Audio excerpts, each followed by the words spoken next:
My silhouette.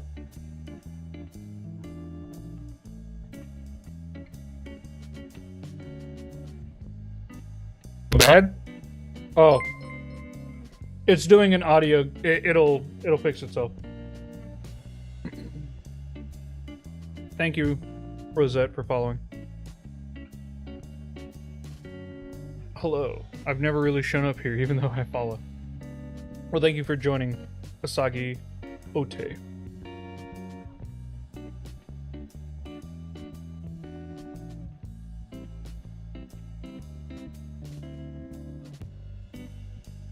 Hello, Sergeant Carwell.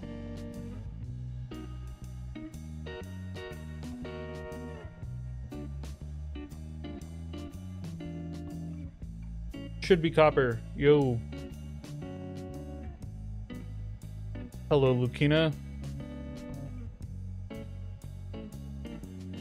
Hello, Jarl.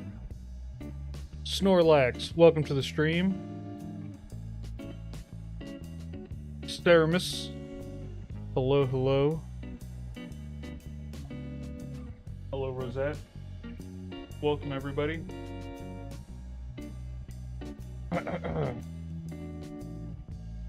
Just eating before stream. Hello, Alurnai.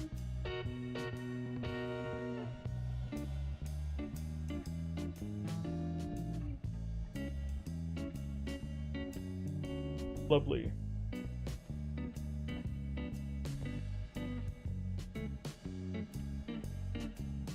I'm eating carne guisada with refried beans and Mexican rice.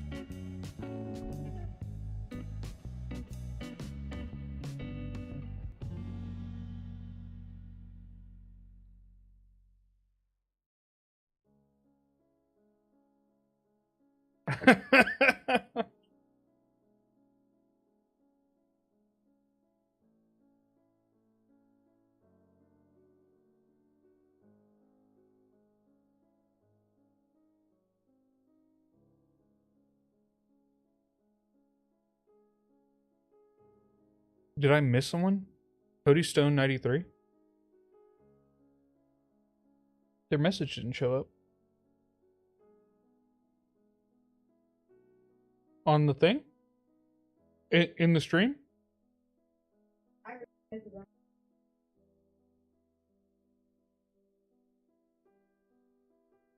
I can see every message that's been sent so far. I don't think I... Yeah, they're not there for me.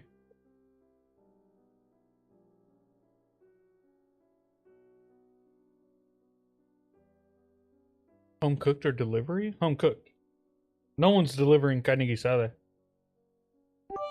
Asagi. Asagi, thank you so much for the one cheer. I appreciate it. What are you cooking, Rosette? Hit me up.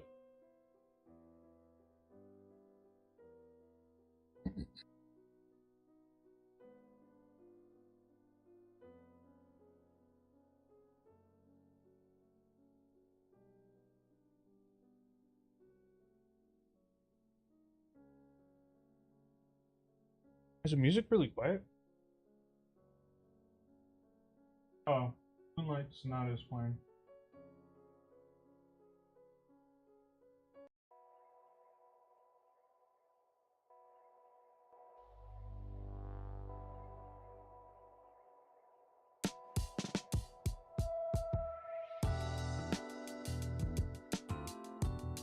There we go.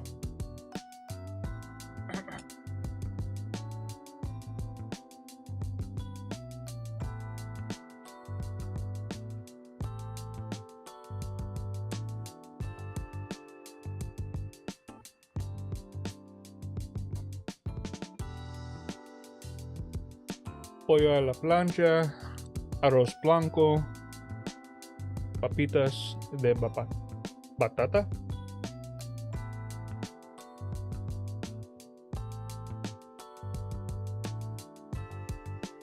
Nice.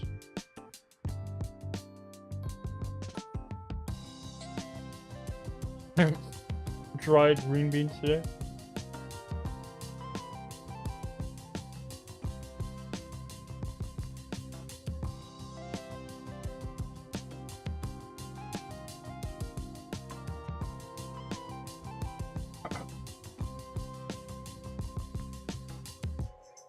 Lakina's dried fruit and veg bowl is endless.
So how's everybody doing?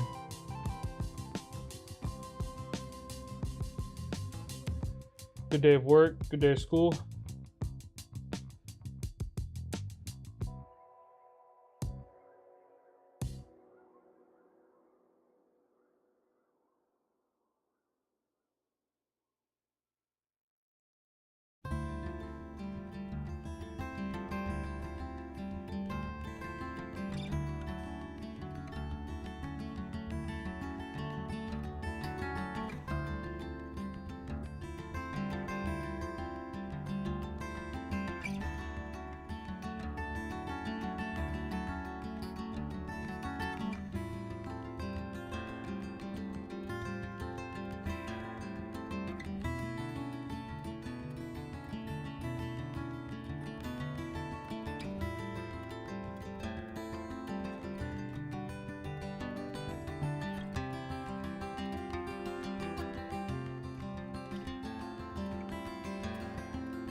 That's nice to learn,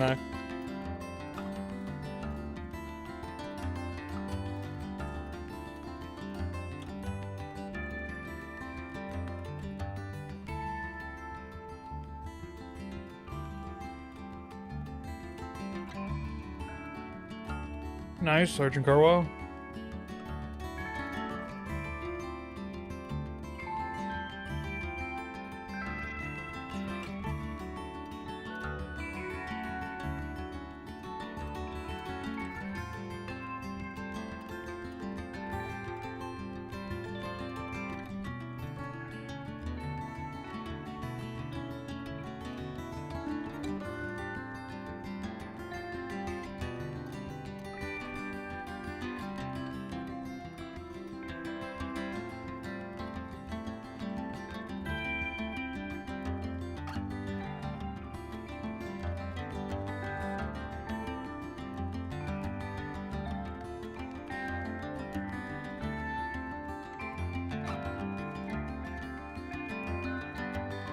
I see. Yeah, that's rough.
How much did I enjoy the off-topic trial? I was having a good time.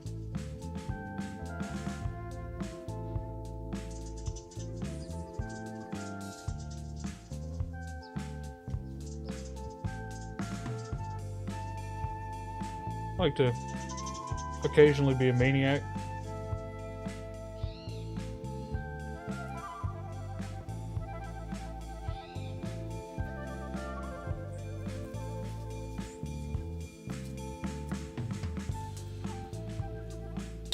Hello, Lando. Welcome.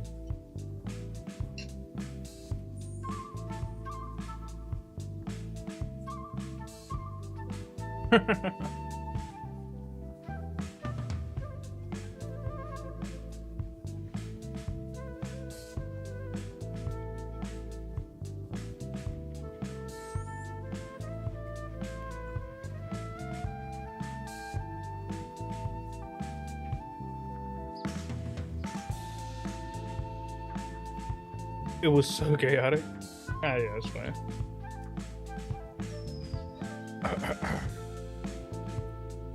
Hello, Sharknado.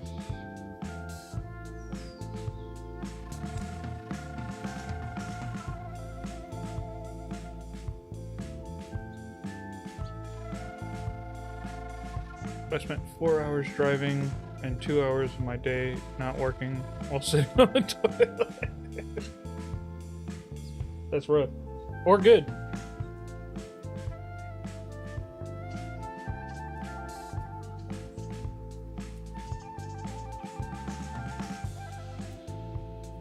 Sounds like a great day then.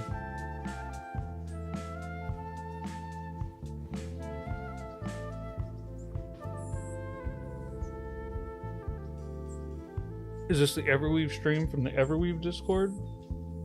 Hunter Glenn, you have found the correct place. This is, in fact, the Everweave stream from the Everweave Discord. Welcome to the stream. You too, Caden Phillips.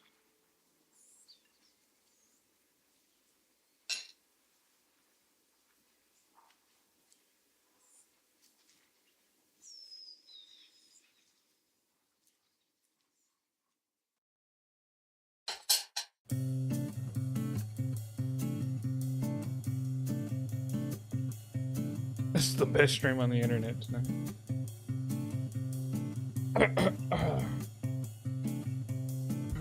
We can hope so.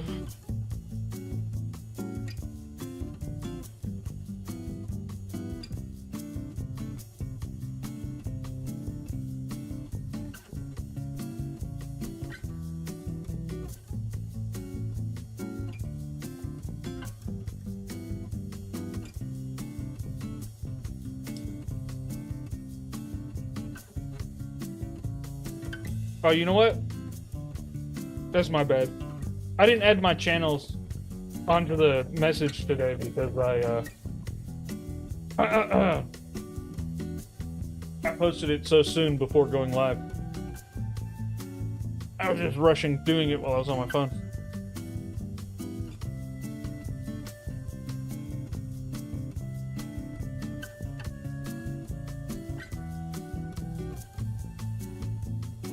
How dare you, Carwell?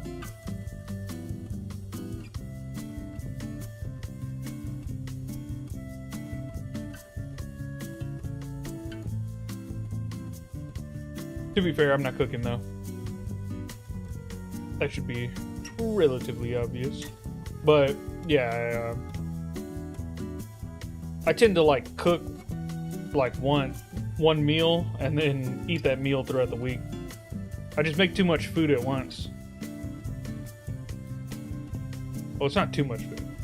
I guess it's the right amount of food if you're eating the same thing for the rest of the week.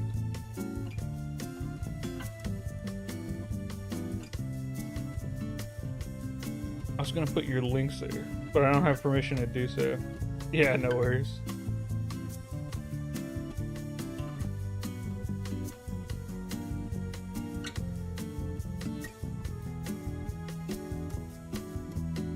Hey, Cody Stone's message showed up. Yeah, but it like broke my multi-chat. All the YouTube messages reposted right now.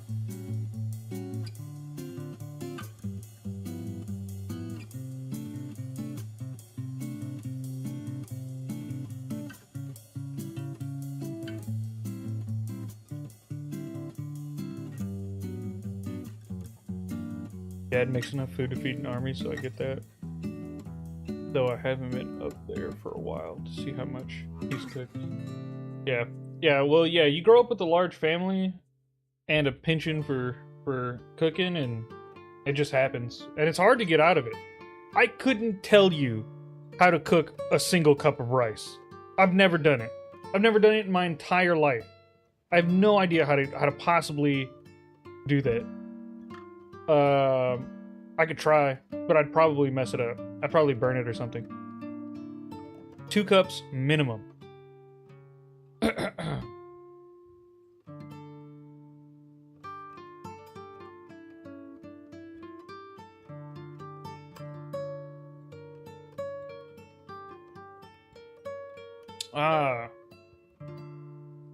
Hello. Bleed.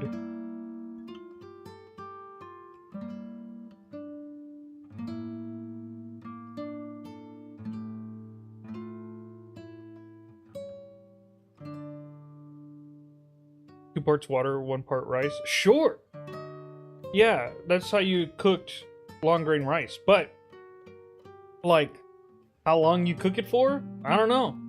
I can cook 2 to 4 cups of rice off instinct.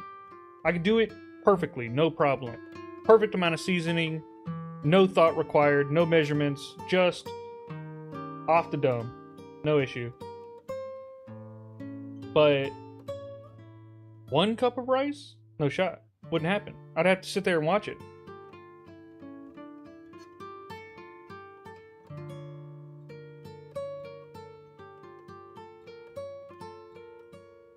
No. You guys aren't getting it. You guys aren't getting it.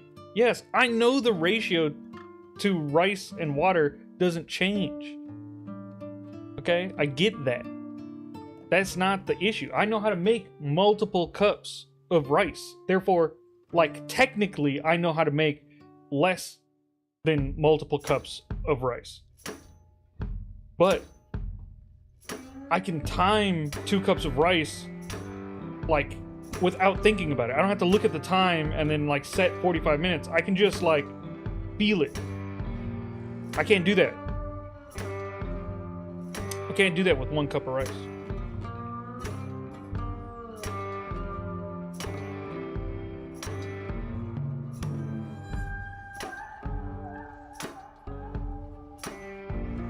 So are we talking about rice? It's an extremely important and staple food for many a culture. Few things are more interesting than talking about important foods to people.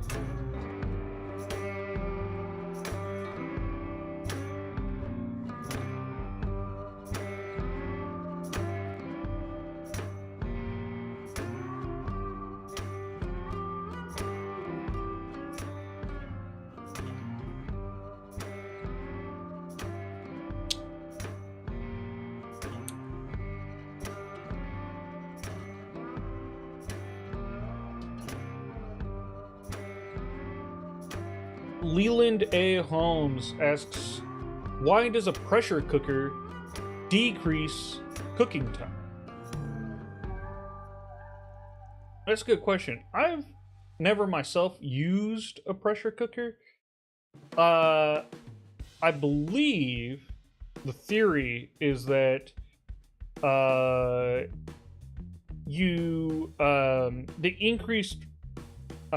increased pressure allows the cooking process to happen at just like an increased speed by sorry, chip. An increased speed by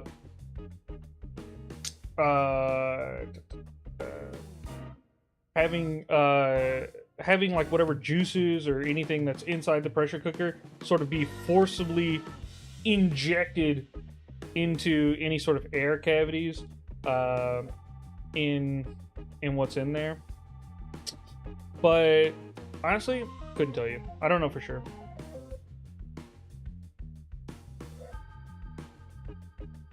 Increase in pressure raises the boiling point of water, allowing food to cook at a higher temperature. Is it really just higher temperature? I know increasing the pressure does increase the boiling point of water. But you can really absolutely like obliterate food by cooking at higher temperature.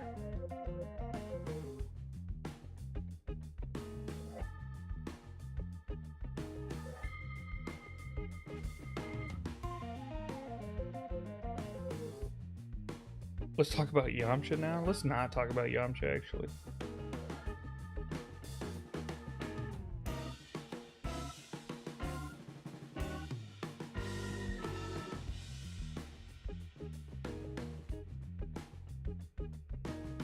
Because it's still holding the water?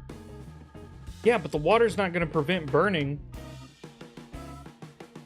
The water's not going to prevent burning because the temperature's still high. Once it's boiling, it can't get any higher, so your food is kept at that temperature. Obviously, a pressure cooker traps steam, which increases pressure inside the pot. The higher pressure lets the water get hotter than boiling, so food cooks faster. Sure, but like, how much higher are we going? Because if you hit, like, we're not hitting 600 degrees in there, right? I'm guessing we're getting to like maybe like 280 at the highest. If it is getting much hotter than that, because steam can get like quite hot for sure, but like I'm guessing if it gets much hotter than that, it would still burn. The food would still burn, even if the water is present, because the water is not preventing any like burning from happening. Seeing as how it won't cap the temperature at 100 C.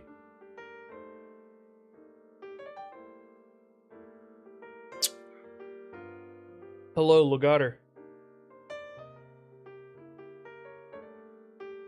Standard pressure, temperature, time equation. I get the idea.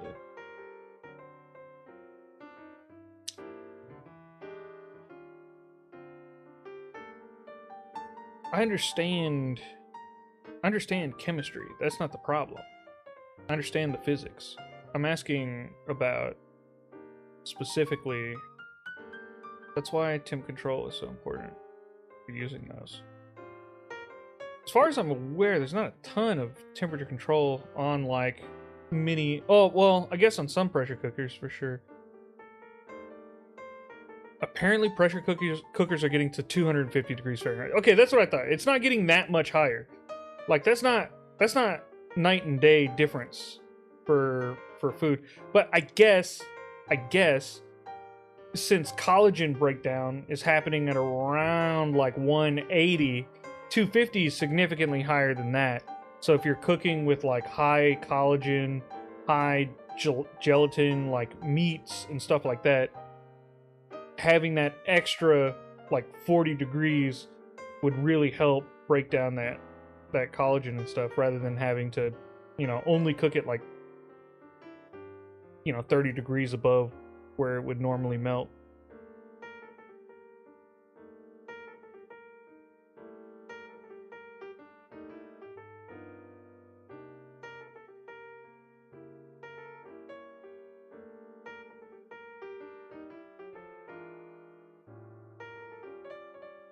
Makes a poor cut of meat taste significantly better. Yeah, for sure. Well, that's not a pressure cooker. That's just any amount of extended cooking. Braising will do the same thing, right? You just need to break down the tough collagen, and then it becomes super extra tender.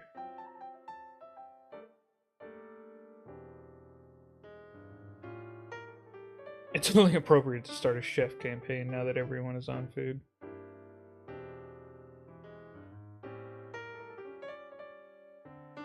Hello to everyone who came to this fantasy gaming stream to learn about cooking science. Honestly, if they didn't come here to learn about cooking science, I'd be questioning why they came to this stream. You know what I'm saying?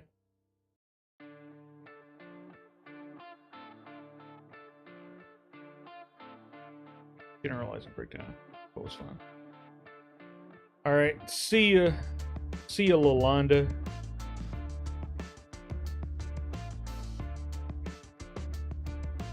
I'd be down to watch a chef campaign.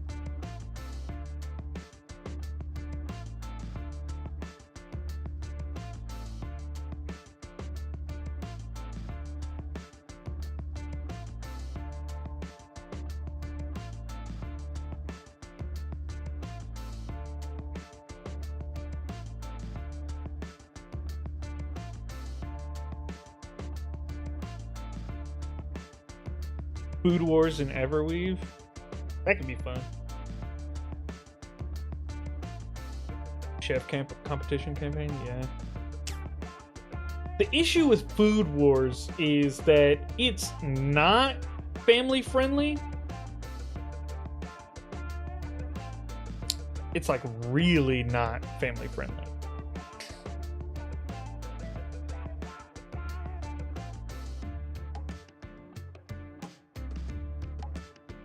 British Bake Off. I've never seen. To be fair, I liked cooking shows when I was young, and I don't like them anymore. I liked like Master Chef and stuff, but then like all the new cooking shows, I don't really care for them.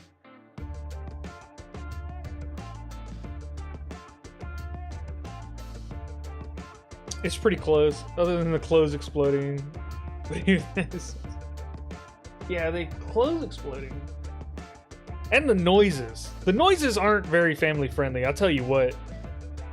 You can't be watching that show in earshot of some family members. There's no way.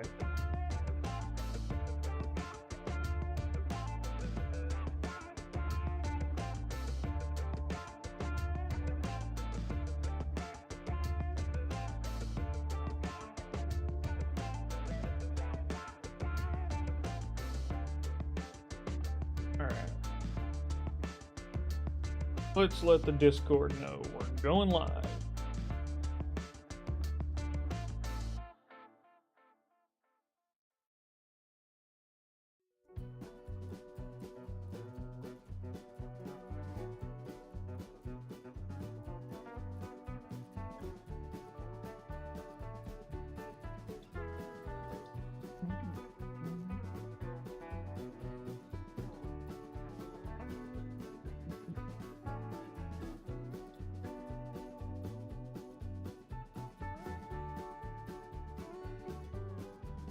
Hello, blog.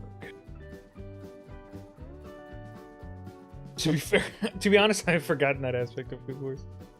Everweave doesn't have audio like that, so we're good. Unless you're gonna voice them. Well, yeah, I voice all the characters.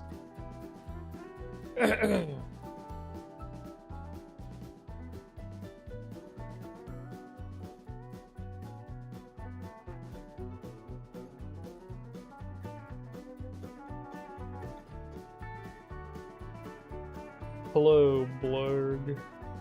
Jack Gold, welcome to the stream. Thank you for joining. Maurice Ryan, thank you for joining the stream. Alright.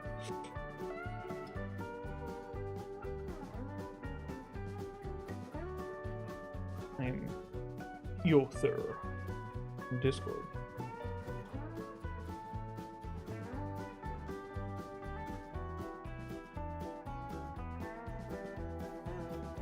All right.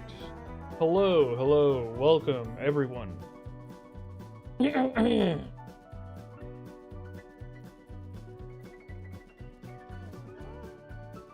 All right. So today we are playing our Loverboy character.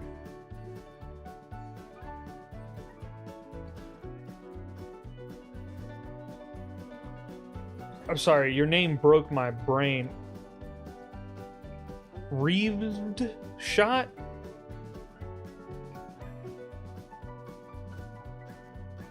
Scary Shaw, hello.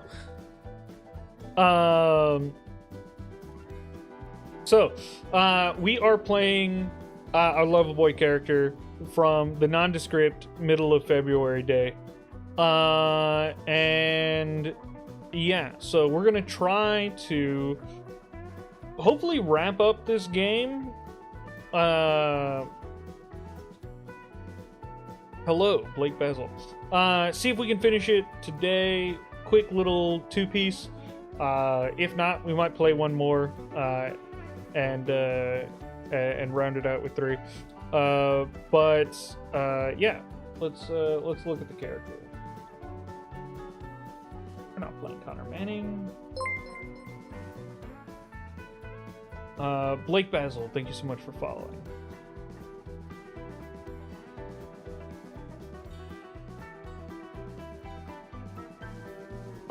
Mild Jabber, thank you for joining. How did you do a bard? Just put it all in charisma? I don't know if I've done a bard.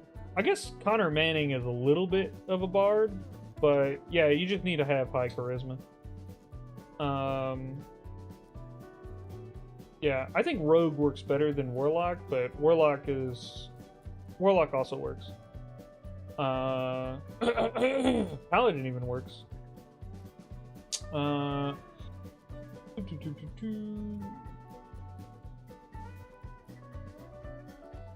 Amado.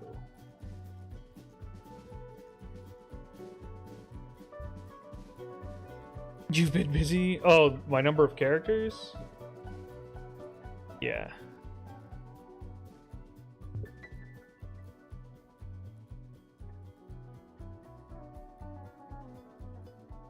Nice. What's my strongest character? Ooh. I mean, like, mechanically? Mechanically, it's a barbarian. I think Strika. But, yeah, it's like an Elden Ring character. Narratively, I mean, you know, everybody has their, like, character who, like, operates the universe. Yeah. I have one of those as well. I don't remember which one it is. Alright. So, last time, Amado, they, our Cupid goblin rogue, was captured. And they were captured by someone close to Prince Leon.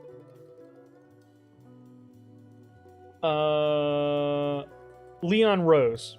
That's their name. Prince Leon Rose, who is our date tonight.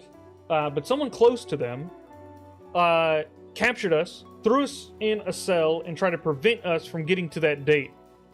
We don't know who it was, but we know the guards are against us, and we are making our way.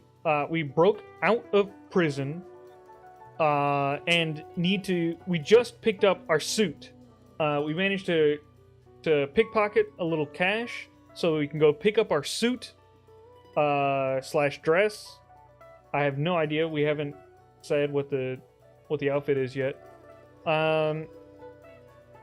We'll call it a sort of like flamboyant suit with like lots of flowing frill parts to it, like a long jacket to the suit that goes all the way down, kind of like a trench coat that like frills out.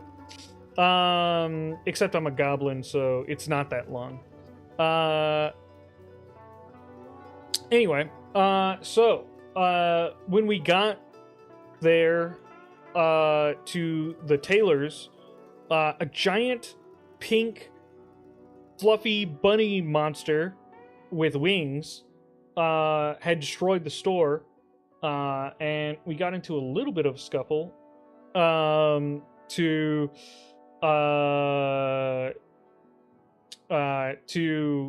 calm it down. We hit it with our anime style calling out our move, and we used Love's Arrow to charm the beast.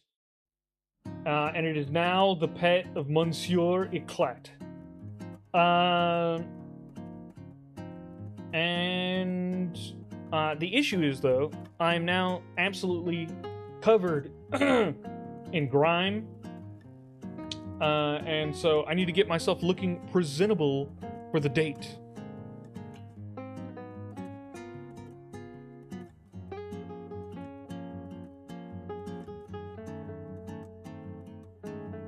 We're dating a prince? We're going on a date with a prince, okay? That's different.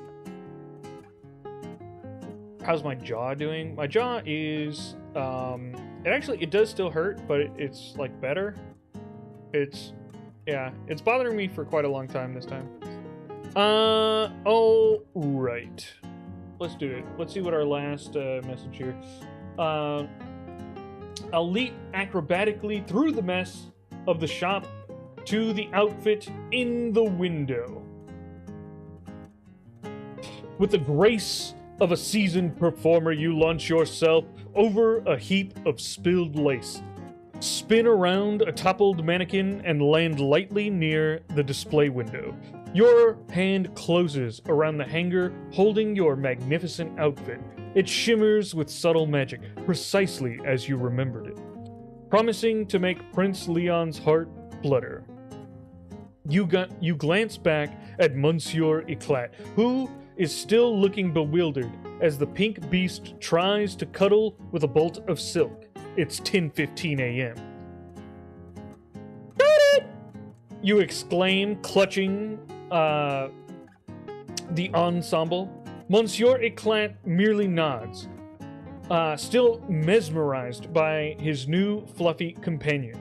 You have the outfit now to find somewhere, anywhere, to get changed to make yourself presentable before your 6 p.m. date. The grand gala awaits, and you, Val Amado, will be fashionably on time, no matter what other delightful chaos the day throws your way.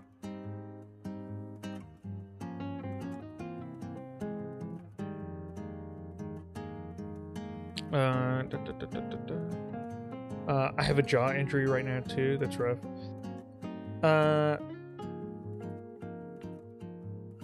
No worries, Sergeant Carwell.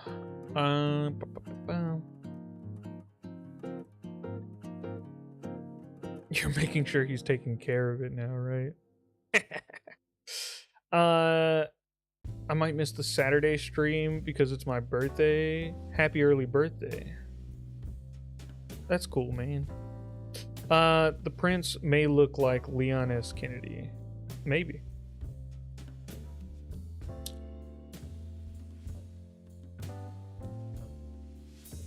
Oh, right.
Right. Blazy, thank you so much for following.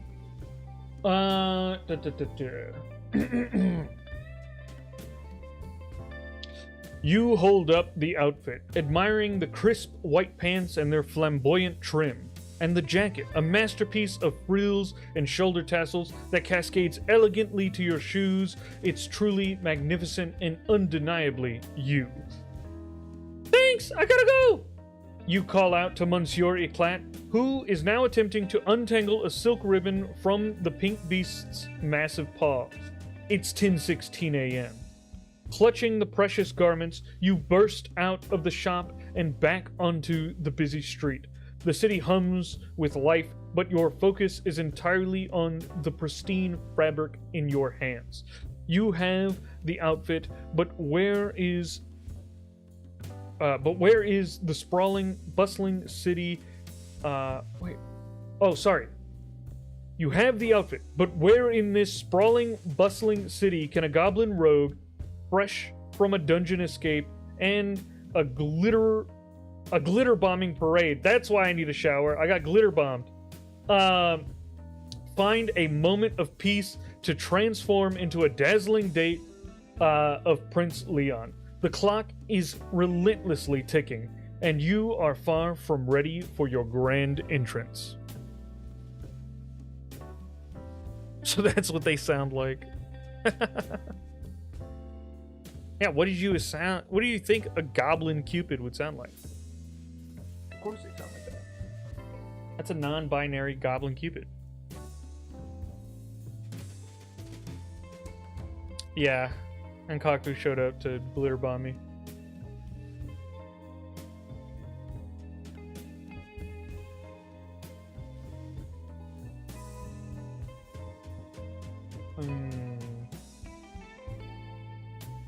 Where should we go?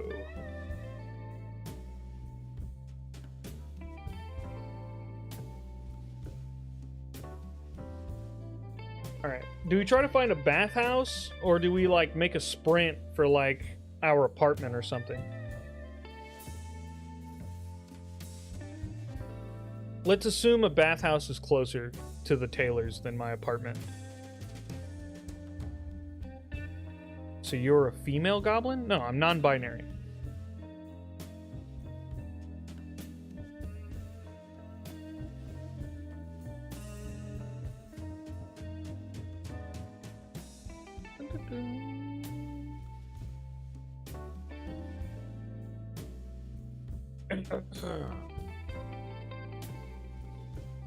Alright, bathhouse. Let's go to the bathhouse.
Everyone's saying bathhouse. Yeah, we're going bathhouse.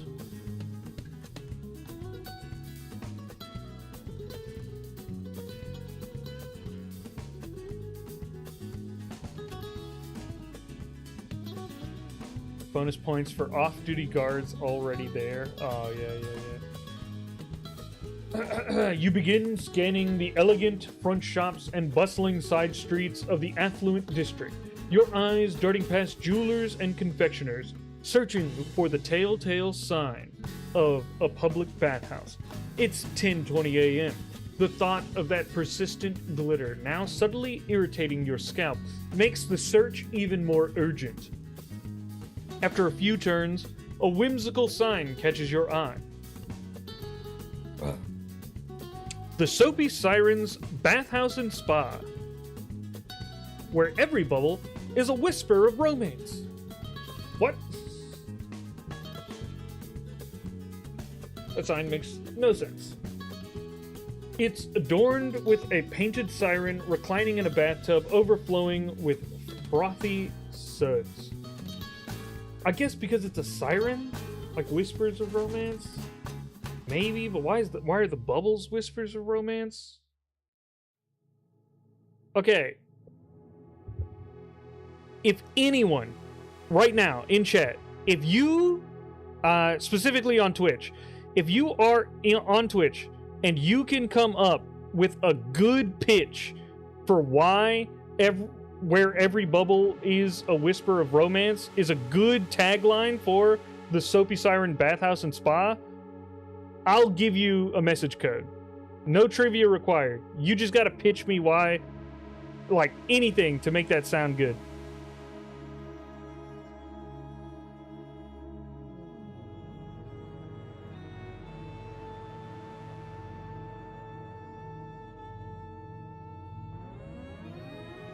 You're asking too many questions. How do you find something that fast? While I'm over here with perception checks all day. Crickets, yeah. The whisper love songs into the bubbles. Colored pink and smells of roses? Mm-hmm. I don't know. Crickets.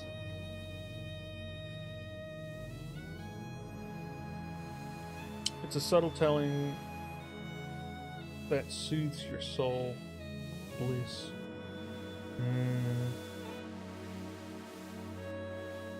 What are you asking again?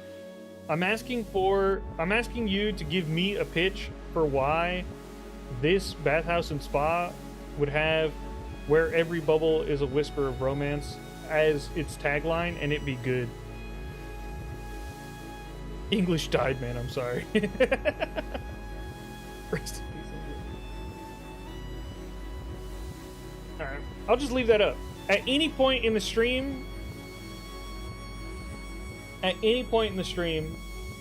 you can hit me up for why that's a good tagline for this bathhouse. And if I see it and I think it's good, I'll give you the message code.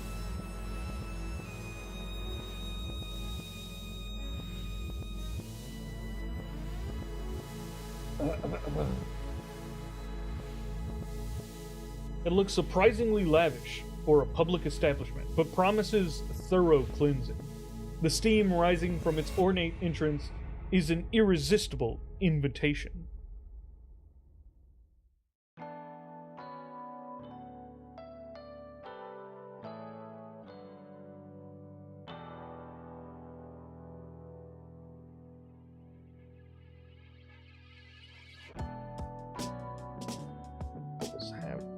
Whisper inside them, and then they pop and they let the whisper out to be heard. Repeat the tagline one more time. Where every bubble is a whisper of romance.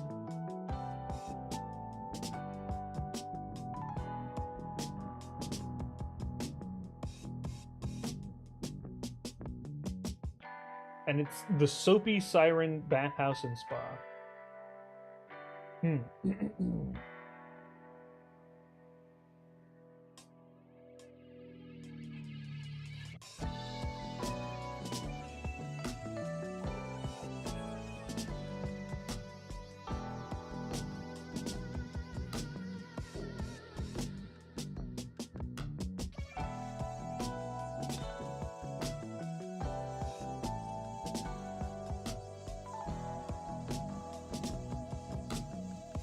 Pressed 0 sirens. Perception check. Let's go. That's a 2. Plus 0. Well, who knows?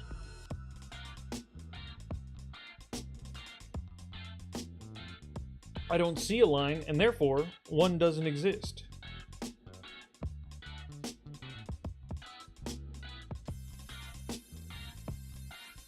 Their soap contains aphrodisiacs.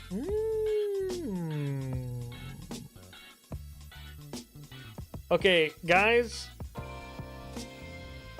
You now have to figure out how to convince the wife to give you the code. Because the wife has the code.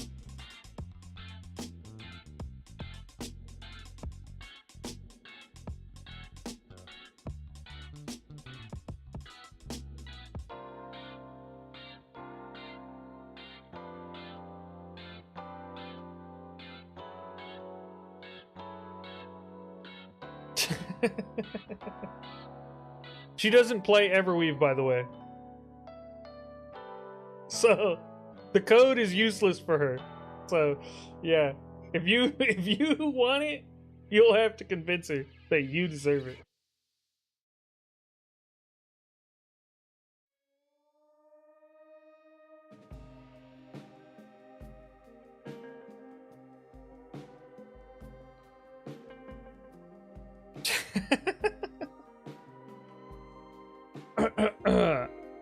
I'll rush over to the bathhouse, checking for any sign of a line or that it's a common guard hangout.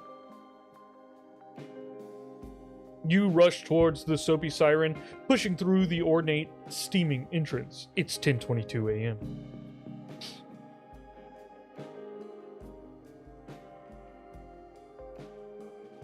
It's a mistranslation. The original phrase is an old romantic dialect, actually meant pleasant murmuring of water. The current slogan stuck because tourists liked it better. That's fun. I just like a challenge. The bubbles are laced. Jarl, I understand that it can be used currently in some experimental therapies, but that is an abusable drug. Yes.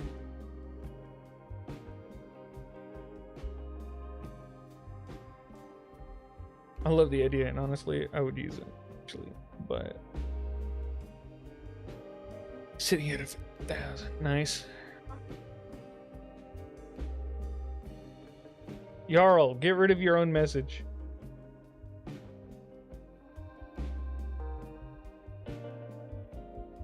It could actually not be bubbles. It could actually be bubble.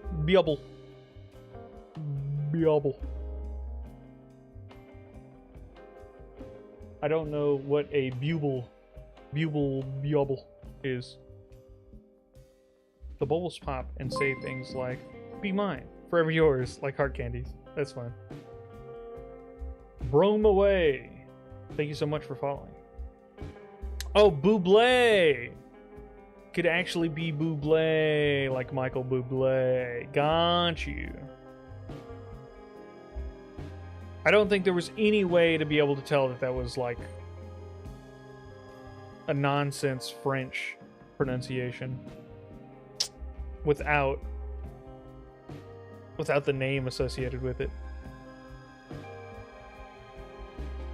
The bathhouse is fed by a hot spring that is a shrine to a minor love deity.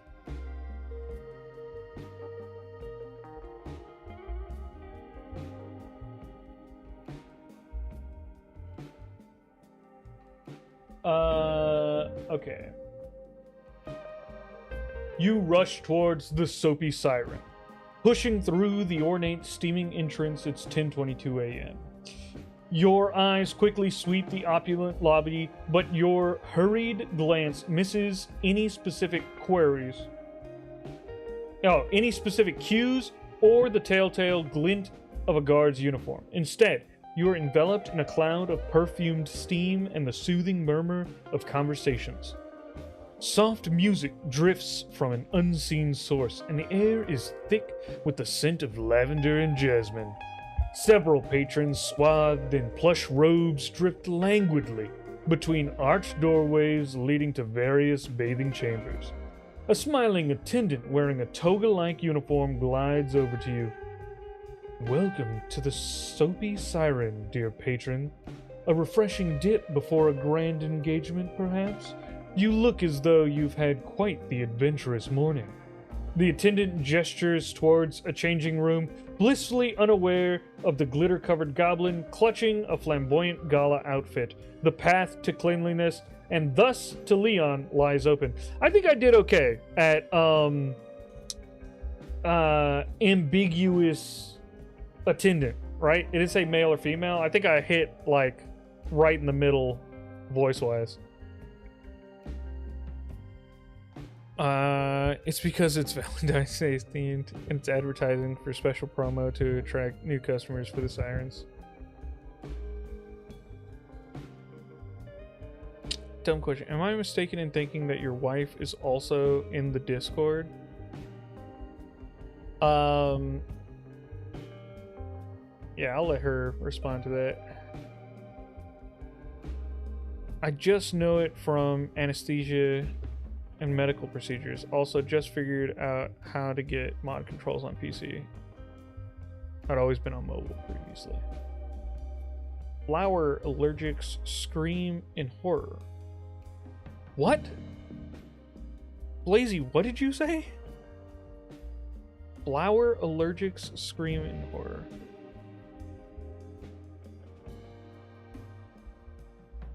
Oh, this is some... Oh, they're saying this about something. Sensation. Thank you so much. Dropping in to say hi. Is that you, Sib? I think I remember that being Sib. Thank you so much for resubscribing. Oui. My first ever subscriber. Sib.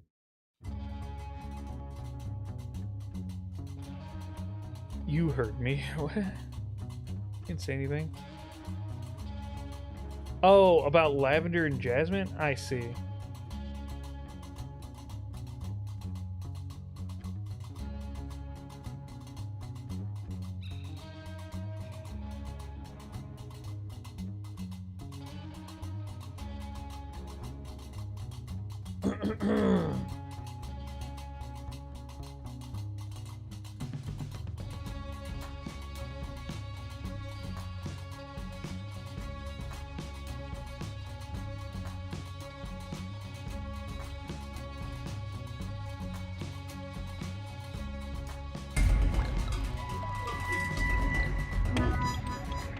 Away. Thank you for the 1,000 bits. Oh, there's a message that came with this.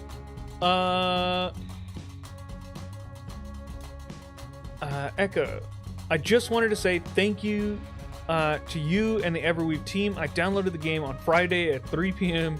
As of this moment, conservatively, I have already logged 30 plus in-game hours played, over 1,000 messages sent, and a subscription.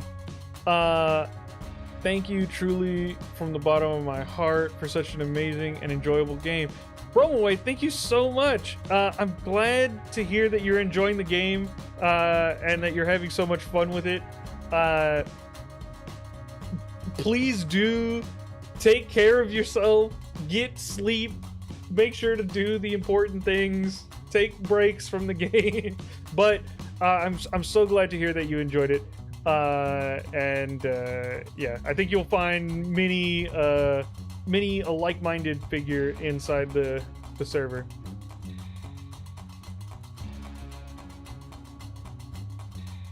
Hype train. Oh yeah, it did trigger a hype train.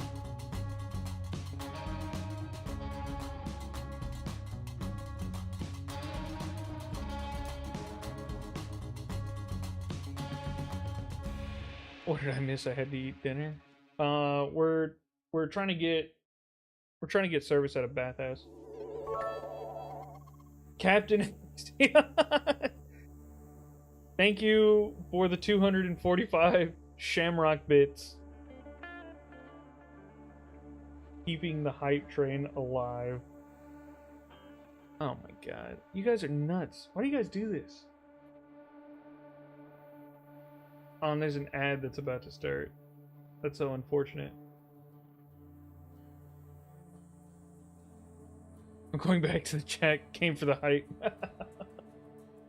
Appreciate it. Wow, that's their first ever message. Thank you so much, Promoy. That's crazy.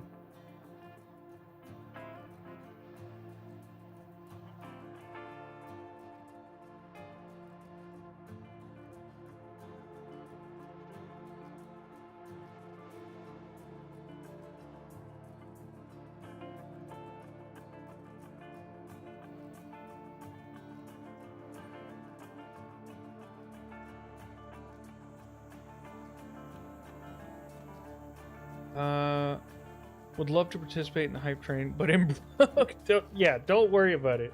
No one has to give me any money. That is not a requirement of the stream. Not an expectation. I'm glad that people are coming in and enjoying it. That's what I do it for.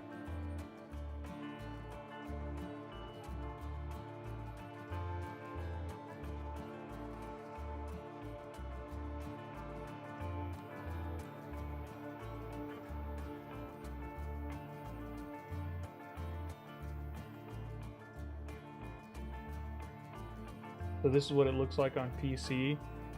I play mobile. Yes, this is what it looks like on PC. I like being able to see more of the text all at once, but it has its downsides. Namely that you can't see passive abilities and you can't see your character's backstory or appearance. Hey, just wanted to pop in and say, love everything about the app. Hope your live goes well. Thank you so much, Bun Killer. I'm glad that you are enjoying the game. Although you've been around for a while, I believe. So I'm glad you're still finding fun in the game.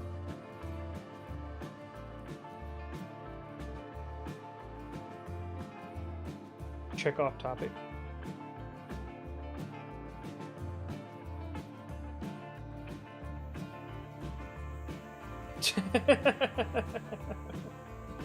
Shut up and take my money. Ah, fail. I'm definitely not gonna refuse.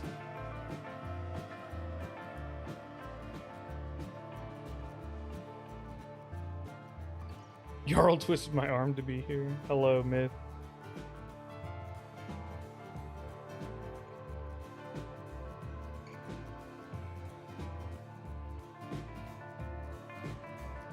Hello, Kage. We got 5 seconds left on ads, and then we can progress.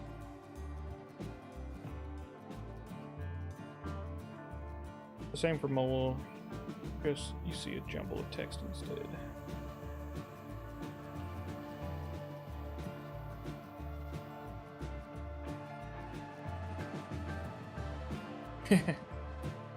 Hi, the wife. Right now, playing as a warlock human, having a great time with the game. Kind of sucks. I'm guessing when the dice don't roll in your favor.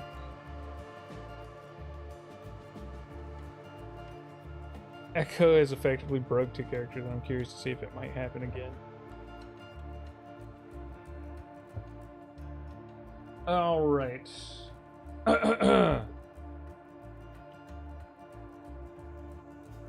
I'll try to approach a counter of some sort.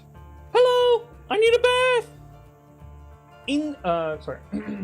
Indeed you do, and we shall make you sparkle anew, the attendant chirps, completely unfazed by your frantic declaration. It's 10:25 a.m. You're swiftly guided to a private changing room, where you carefully set down your precious outfit. Minutes later, you are submerged in a huge, fragrant tub filled with warm, bubbling water. The attendant, with an almost magical efficiency, procures an array of sweet-smelling soaps and soft brushes. It takes a determined effort and a surprisingly large amount of bubbly lather to dislodge all the parade glitter from your hair and skin, You scrub and rinse, feeling the grime and anxieties of the dungeon and the chaos of the city wash away.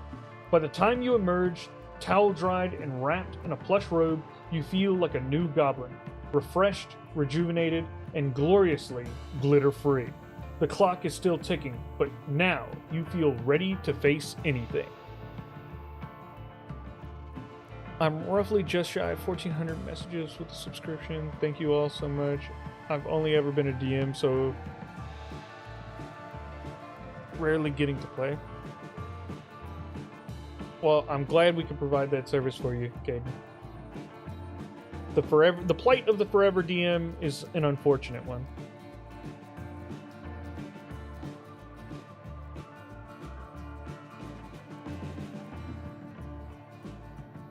I'm playing D&D while also practicing my prompt engineering skills.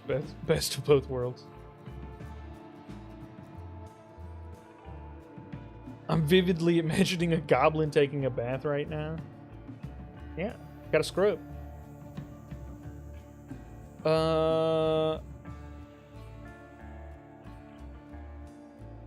Alright. Oh, let's see. We might have unlocked a new one as well. So let me see if we got a new one unlocked from the hype train. Open.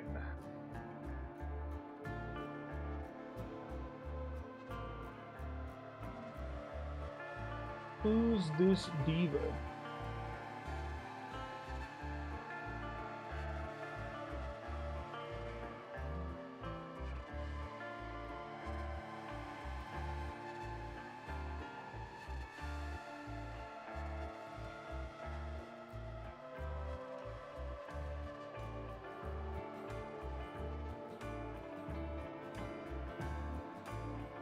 I play to learn how to spell.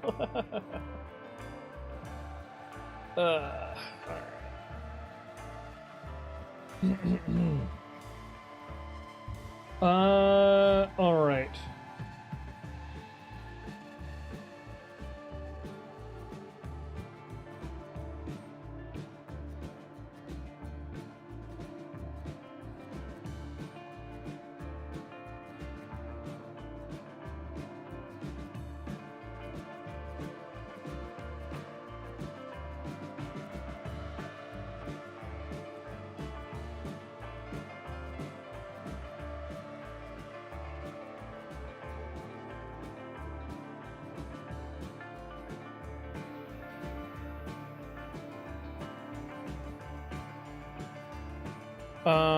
She build monsters should win the code. That explanation was too real. She builds monsters. Can you repost your explanation? Oh, it's the mistranslation one. Okay. All right. She builds monsters. Look, give me a second. I'll send you the code. This, importantly, is not your trivia code for the night. So you could still potentially win a trivia code, too.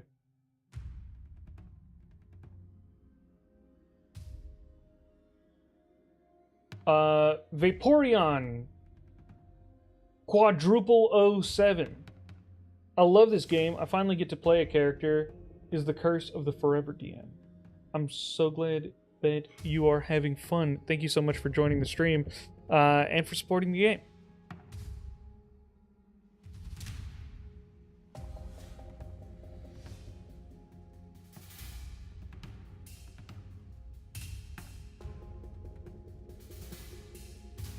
Bam!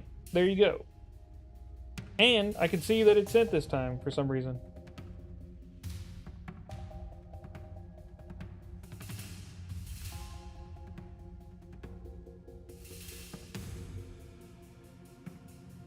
Okay.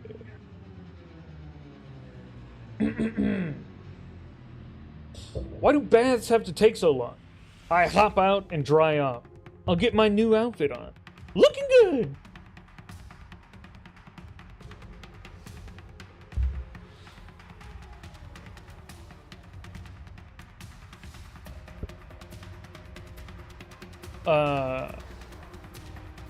Leaping from the tub, you quickly dry yourself with a soft, thick towel. It's 10:45. 20 minutes.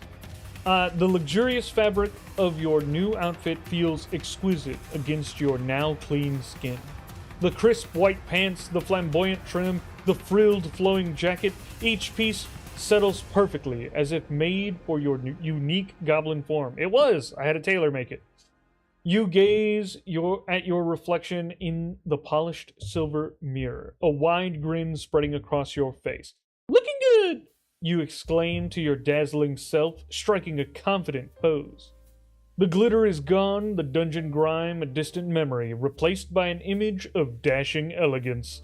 You are ready. With your magnificent attire now donned, the final hurdle is to reach Prince Leon's palace.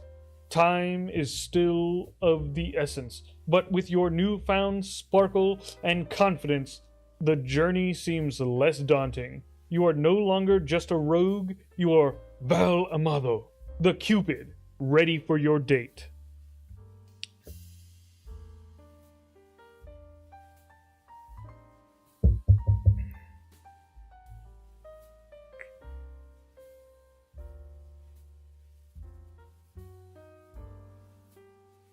Pizza them up. That's what we're about to do.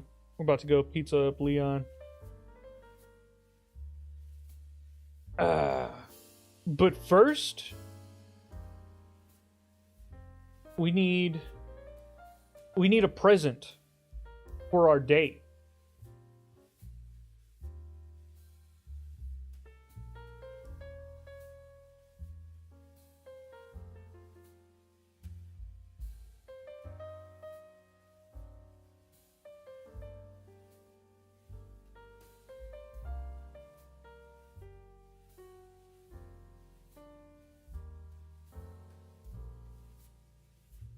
Flowers are classic. Yeah, but they're a prince. I'm just a goblin. I'm a little teeny goblin. Are flowers good enough when you're a goblin and you're trying to date the prince?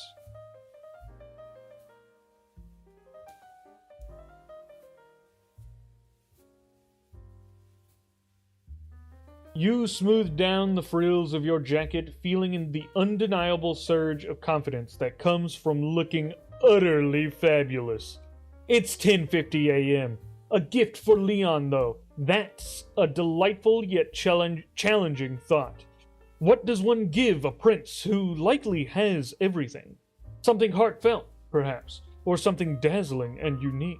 Your eyes fall upon a series of stalls just outside the bathhouse, part of a smaller, more specialized market than the chaotic one you navigated earlier. One stall, draped in velvet and glittering with an array of curious baubles, or boublés, as some people would say, catches your eye. A sign above it, written in flowing script, proclaims Madame Fleur's curios and charms, trinkets for the trender, talismans for the true of heart. Wow. Trinkets for the trender is bad. Talismans for the true of heart is better. Having them together is like multiplying a negative plus a positive and getting a bigger negative. That's rough. Perhaps within its eclectic offerings, you might find something perfectly fitting for your beloved prince.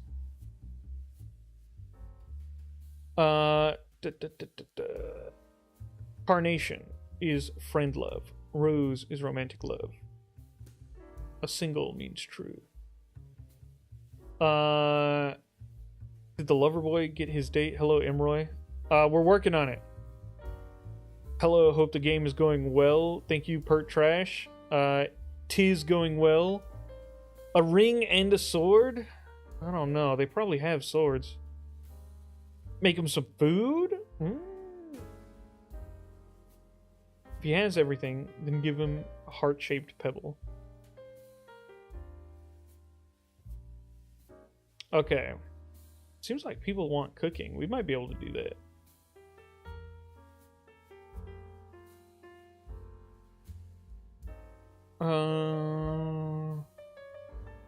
Music box with a custom song. Make a song right now? A trucker hat with a ball gown? Maybe the shopkeepers and the bathhouse owners just aren't good at making taglines in this town. Yeah. Get him the Dragon Balls.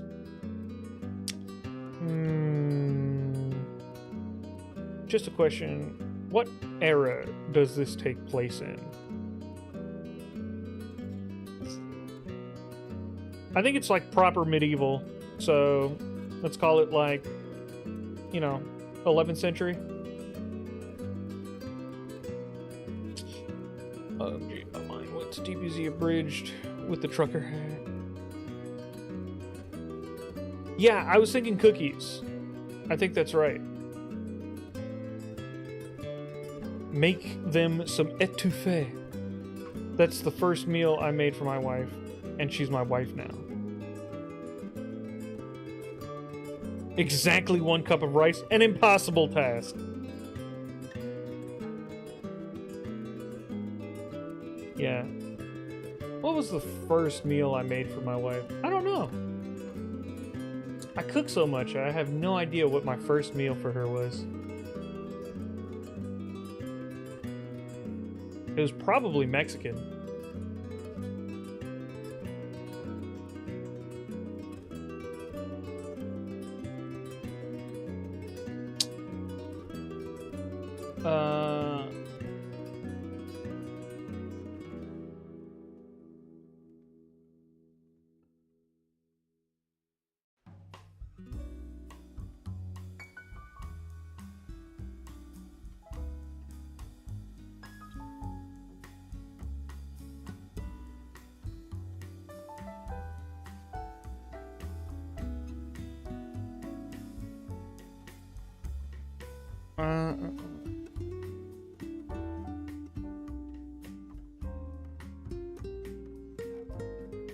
Why can't you just sing? Because I in real life can't sing. And if you're gonna make me sing, that's gonna be a real problem. I'm curious, what is your character and whom are you trying to charm? I'm trying to charm the prince. And my character is a little goblin Cupid. Yeah. I think the cookies are right. I think that seems appropriate. All right, but we're gonna try and we're gonna suffer through it for a little while. Is the prince a human? We haven't asked. Okay. We don't see race. Okay. Love is blind.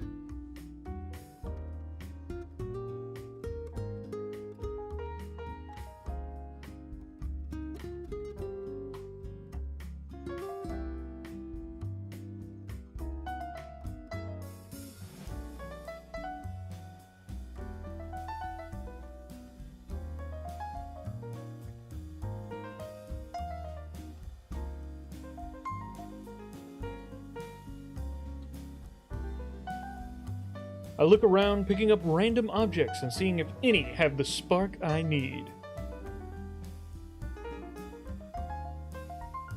Just trying to imagine the prince. Yeah, we haven't. Once we see them, I'll ask the DM for a description. You approach Madame Fleur's stall. The soft chime of tiny bells announcing your presence. It's 10:55 a.m. The proprietress is a kindly-looking woman with a cascade of silver curls and spectacles perched on her nose. Offers a gentle smile. You begin to browse, your eyes darting over the eclectic collection. There's a delicate, intricately carved wooden bird. No one cares about wooden birds. Its wings poised as if mid-flight. Small enough to fit in the palm. Don't care. Next to it, a shimmering, iridescent seashell, rumored to whisper secrets of the ocean if held to the ear just right. That's the sound of your own blood flowing through the arteries and veins and capillaries inside your ear. Okay? That's what that noise is. It's not whispers of the ocean. It's your own blood flow. Next. Further along, a small, polished silver locket, unadorned, and perfect for holding a tiny portrait, catches the light. And finally, lock it? They gotta lock it, you know what I'm saying? They're rich. And finally, nestled amongst velvet cushions is a single, perfectly preserved rose. Its petals a vibrant, impossible crimson, encased in a tear-shaped crystal. Each item has a certain charm, but which one speaks to the heart of a prince?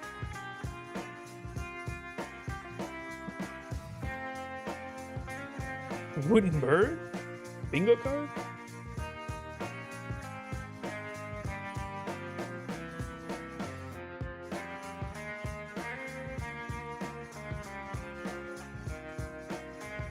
Nothing's more priceless than love dragon egg him a baby.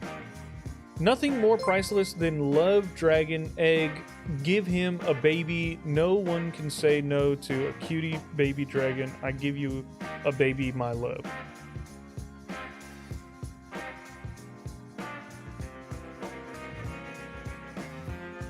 English really did die today, but that's okay. Atrocious Snow. I like your name. Thank you for following.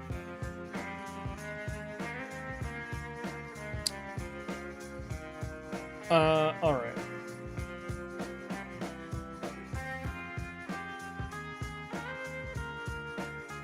I don't like any of these.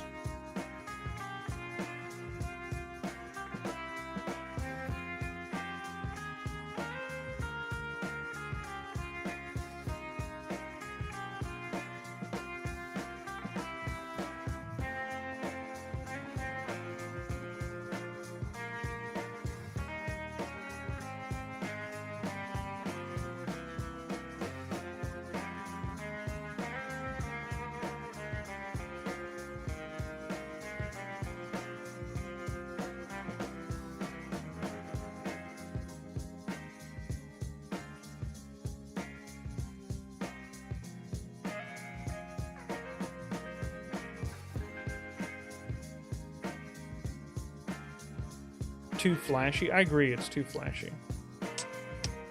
Ask for the secret stuff? Why take one if you can take them all with you as you keep looking? Join the dark side, we have cookies.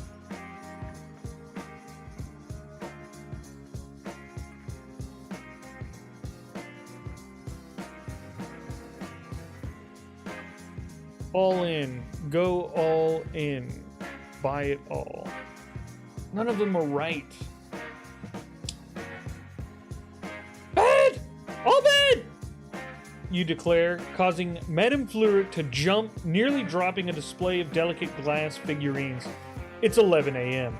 With a flurry of flamboyant frills, you bolt from her stall, leaving a bewildered Madame Fleur amidst her glittering curios. A gift should be personal. Something made with love, not bought from a shelf. Cookies, of course, sweet, delicious, and utterly irresistible, just like you. That's the perfect gift for Prince Leon.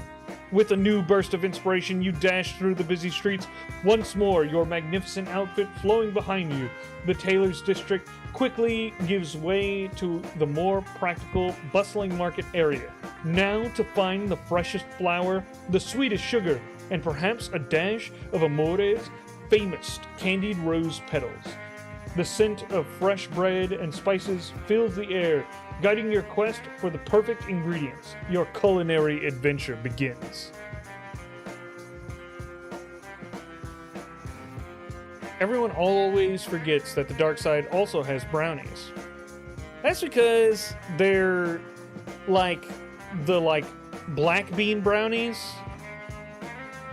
for like extra fiber, and like everyone says you can't taste the beans, but it's like not really the case. Like even if you can't taste them, you know that there's beans in there, and that's That's like, it bothers you on like an internal level. You can't eat a brownie even if it doesn't taste like beans and not be like, this is a bean brownie, actually. I'm 100% sure the warrior character is about 1800 plus, 2700 plus messages in. Nice. I'd rather be on the gray side. They get cookies and milk. Whoa. Goblin cookie.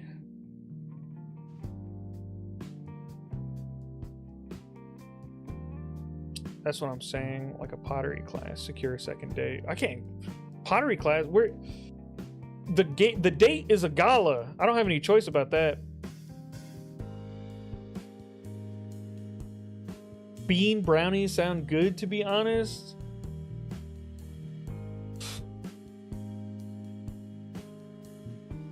Look, Rosette, you're making Mexicans look bad, okay? There's no, we can't like beans so much that we're willing to have them in our desserts, okay? That's not a good look, okay? That's not a good look for all of Mexicans. We got to represent.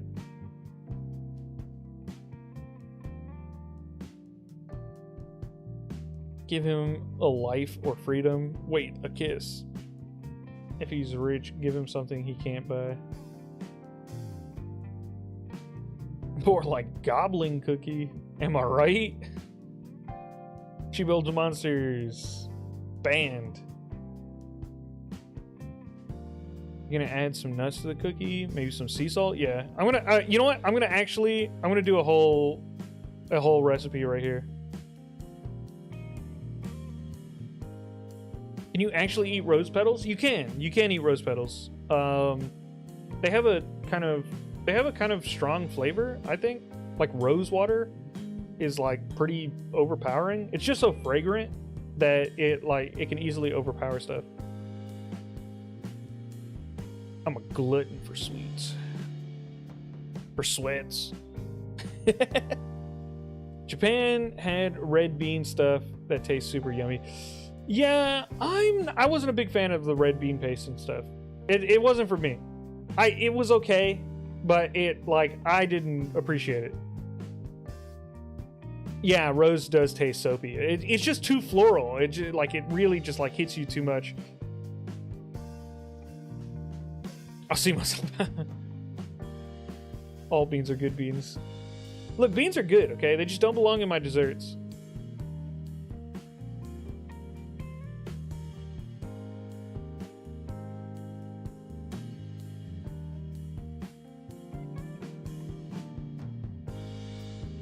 You don't like mochi?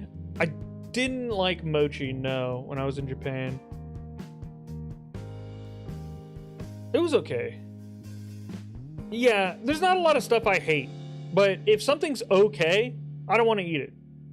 My bar for stuff that I want to eat again has to be that was awesome. If it's not awesome, I don't want to eat it. Why eat stuff that's not awesome? I quit, find a new senior mod.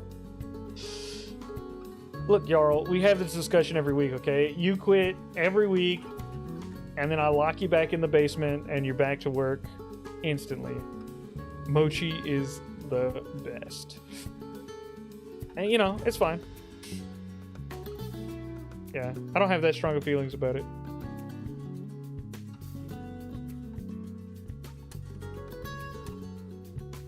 I'll eat just about everything. All right, let's. I'm gonna start typing out a cookie recipe here.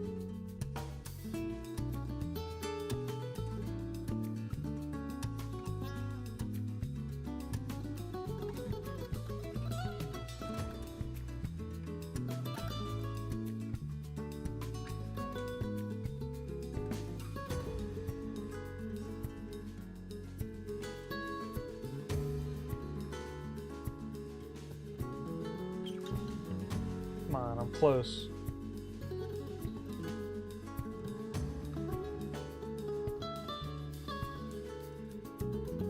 Let's just put commas so we can see it.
Hello, Maru. Welcome.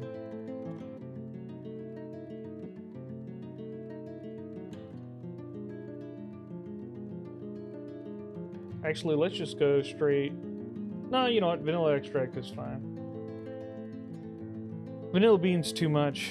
Since you're baking it, it's gonna bake off all the flavor.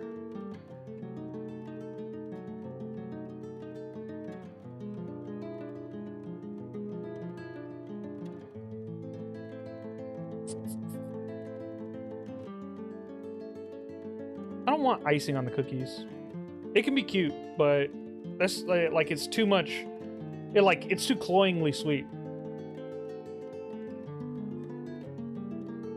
Enjoy making the coupons? Dang.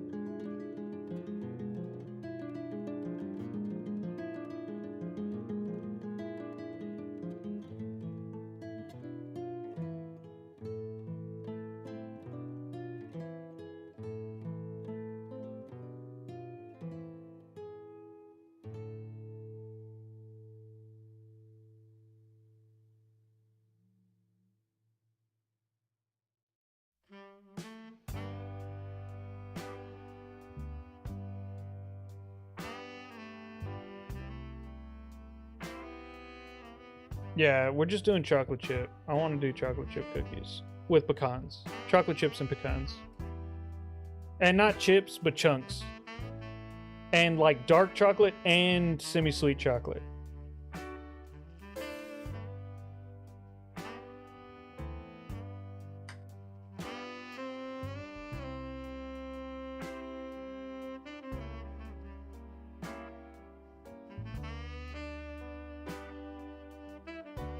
I may have forgotten some ingredients. We'll see. I don't bake very often. I do know how to bake, but the recipes aren't, like, immediately in my head.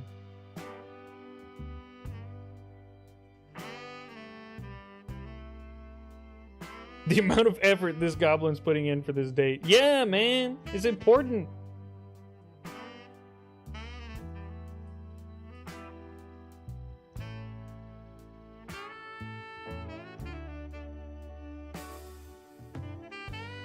Alright, we got flour, we got brown sugar, we got molasses, we got butter, we got refined sugar, we got flaky salt, we got a dark chocolate bar, we got a semi-sweet chocolate bar, we got vanilla extract, we got pecans, we got eggs.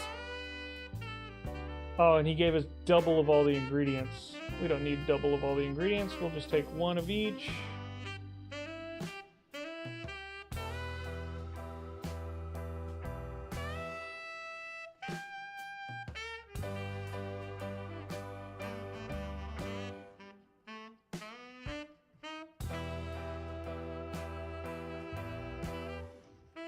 The effort is as high for this date as the prince status is high. Yeah, exactly.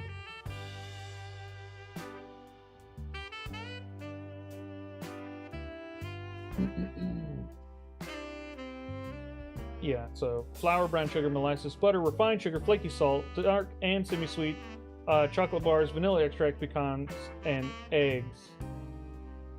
With your arms laden with sacks of flour, sweet-smelling brown sugar, rich molasses, creamy butter, glistening chocolate, and a delicate carton of eggs, you navigate the lively market. The vendors eye your flamboyant attire and impressive haul with amusement. But you pay them no mind. It's 11:15 a.m. Dang, I got all that in 15 minutes? I'm good, guys. I'm real good. Or the DM has no idea about time, but let's assume I'm real good. You have the perfect ingredients for the perfect gift. Now, the challenge shifts from acquiring to creating. You stand amidst the bustling marketplace, the enticing aromas of your baking supplies wafting around you. You have everything you need save for one crucial component, a kitchen.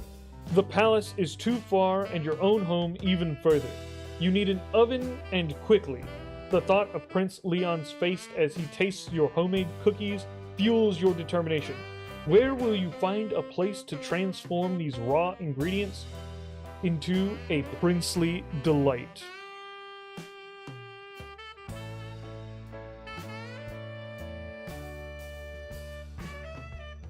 Every date should be like the first date. This is a life lesson right here. First dates are the most important. Go big or go home.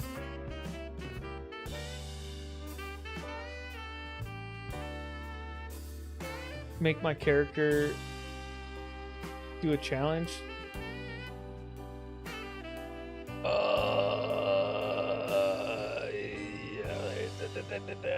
Okay, here's the issue with your challenge. Should be Copper. The issue is, as soon as I get to them and give them the cookies and stuff, and we like make it to the place where we're doing the date, I'm calling it a success and we're ending there.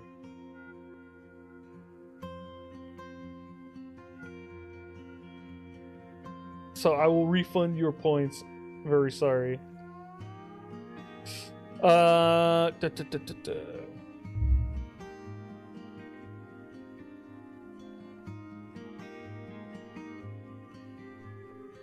Hello, them cookies may or may not taste a bit odd. What's wrong with my cookies? Amado, do you know something I don't about the ingredients I've gotten from my cookies here?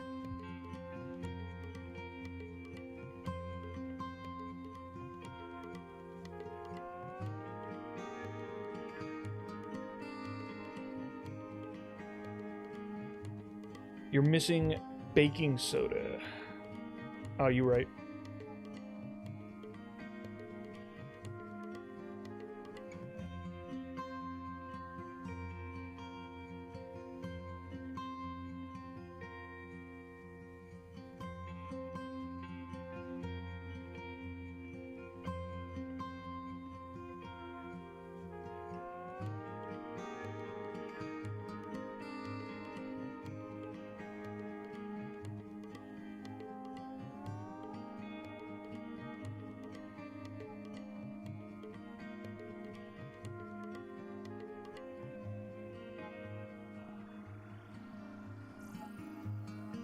They wouldn't taste odd. They would look odd. They'd be like these like really flat, round cookies.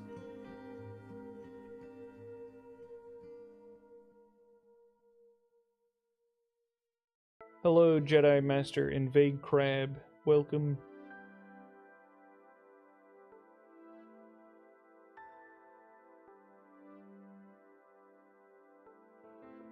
Baking soda.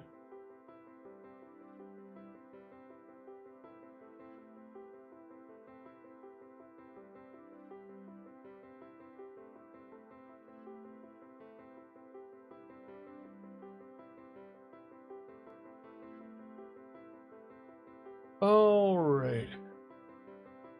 Baking soda! Blast it all! You exclaim, slapping your forehead. The very essential, humble ingredient had completely slipped your mind in the frenzy. It's 11:18 a.m.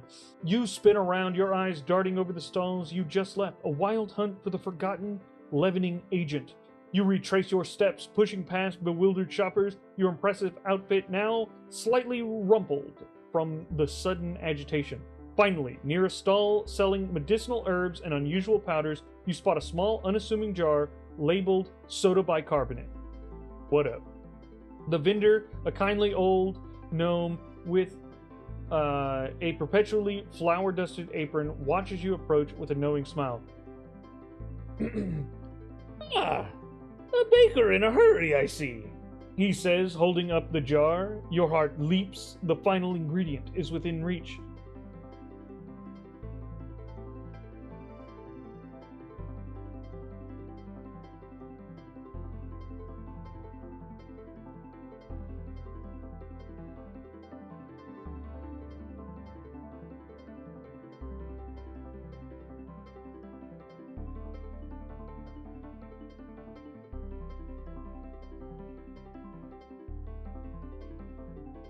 The DM going fancy with the labeling here, yeah. Baking soda, not actual soda. Yeah.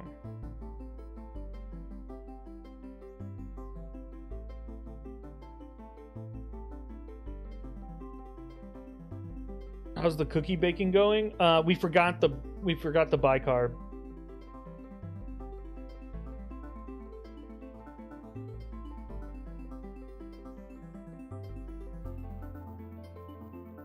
No leavening agent makes sad cookies.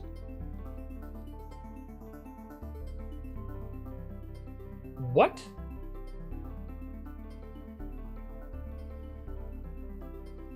Guys, this guy tried to give me his entire shop.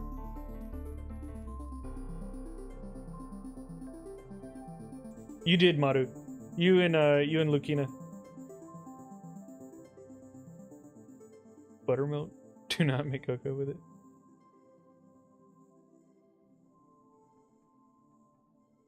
I might actually leave in the streams hitting me in the wrong fields. I'm sorry, Kage.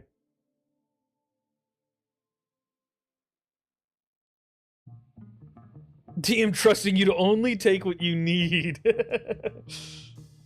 Smelling salts, a hooded lantern. Oh, the backpack would be nice. You know what I'm saying? I'm carrying all these ingredients. Flint and steel, oil of slipperiness. Minor healing potion. Hey, that's the one we need. And all the things doubled. I'll take only the selected.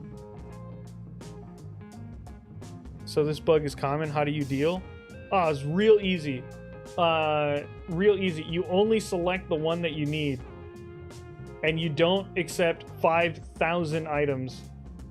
And if you do that, then you don't end up with 5,000 items. And you end up with only the ones you selected. And that's good.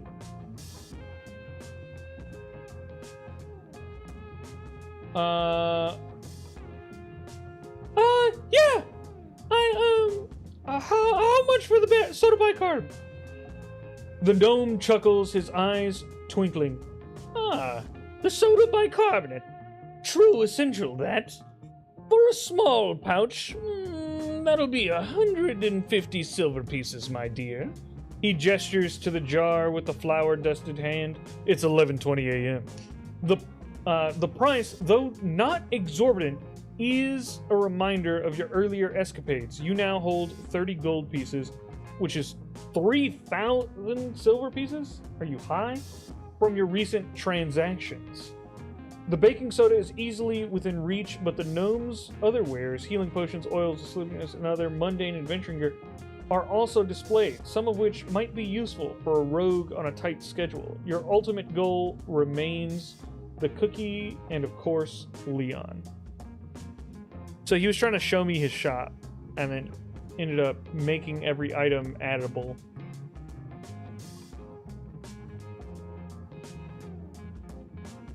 I mean, he's giving it to you, sure, but if you accept all of them, the issue is the narrative doesn't understand that you have all of them.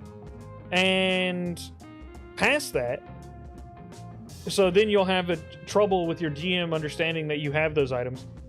After that, the DM might decide that it takes all your money because you've taken a bunch of items and it sees that you've acquired 1 million of them. So that might happen to you. Also not fun. And then on top of that, you might have more than 50 items. And if you have more than 50 items, you'll run into many other bugs. So best to just accept what you have in the story and not try and cheese the DM, because your game will make more sense and be more fun that way. No need to cause trouble for yourself.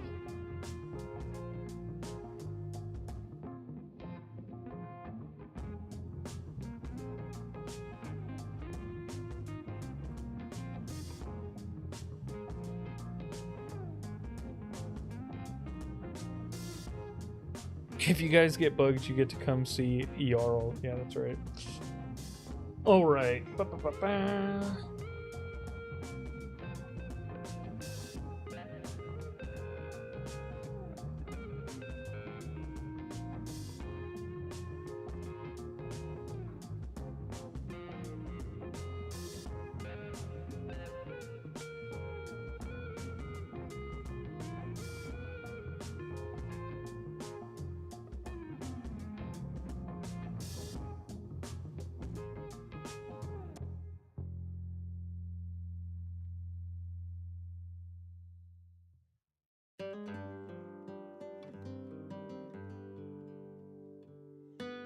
TLDR, take what you need and nothing bad happens. That's right.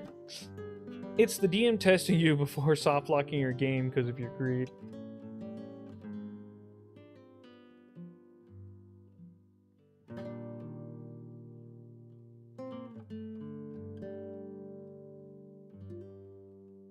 Oil to get away if you get chased by the guards.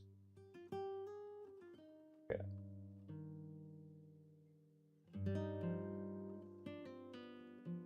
See, the DM didn't even know I had the soda bicarb. And there it goes. It took away the money. It gave me the soda bicarb. If I didn't do that, maybe later it goes, hey, you don't have soda bicarbonate in your inventory. And then that's bad. Because it's thinking narratively, and then I have to point it towards my inventory. I paid the money. I got the product. I have 2 of them. I can delete one. Now the story makes sense with my inventory. Makes sense with the coins that I lost. All good. Except that it said I had 3,000 coins and I had 34. Whatever. Not a big deal.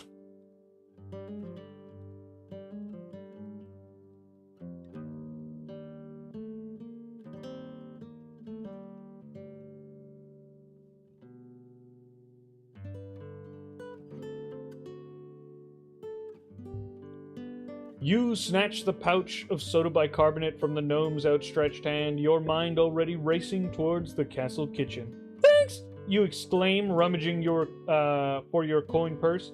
It's 11:21 a.m. You pull out a handful of recently acquired coins, only for the gnome to peer at them, his kind smile flattering slightly. My dear, this isn't quite enough for the bicarbonate, he says gently, pushing back a few of the coins. It seems you're a little short. Your heart sinks in your haste. You hadn't realized just how much Monsieur's Eclat's payment had depleted your funds. Or perhaps your earlier acquisitions weren't as lucrative as you hoped. The precious baking soda in your hand is in your hand, but technically you haven't paid for it. The gnome looks at you expectantly, a flicker of concern in his kind eyes. All right, now I have to talk to the DM.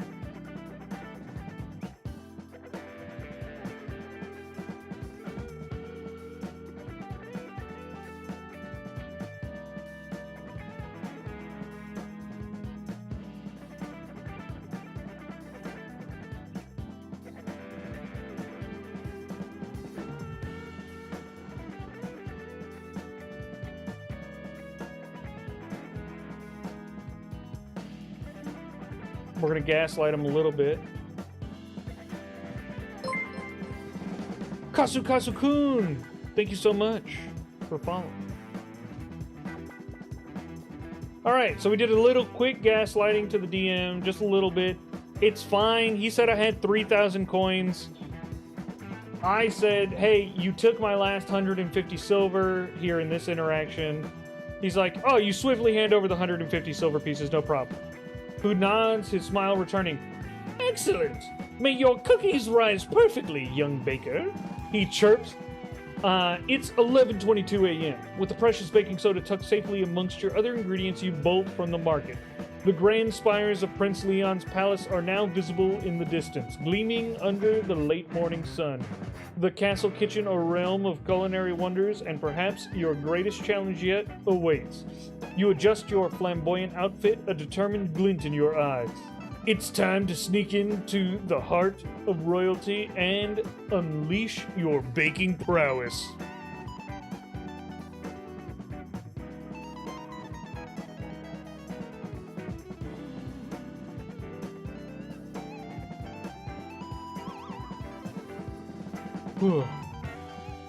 Okay, an ad break is about to run. I'm gonna go quickly grab a drink. Everyone, go get a snack. Go get a beverage. If you're listening while at work, this is your reminder that you probably have breaks that you don't take often enough, and that you should do that. So take that break.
You're gonna fail the DC and burn the cookies?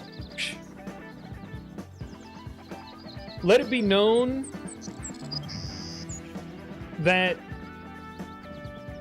Ryan has made it so that if I do fail the check, they will be banned from the Discord server. So that's what they did to themselves.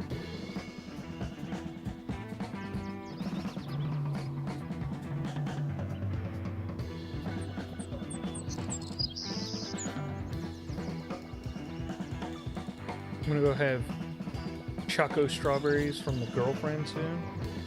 Cool.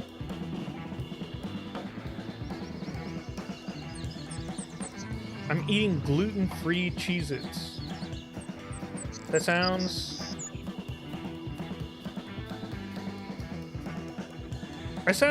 a little painful, but maybe that's okay. It can be grainy. Regular Cheez-Its are grainy, and gluten makes stuff not grainy, so it's probably okay, actually. We'll say gluten-free Cheez-Its, probably okay. How do they compare to regular Cheez-Its, Jarl? For my primary job, I only get breaks every 2 hours.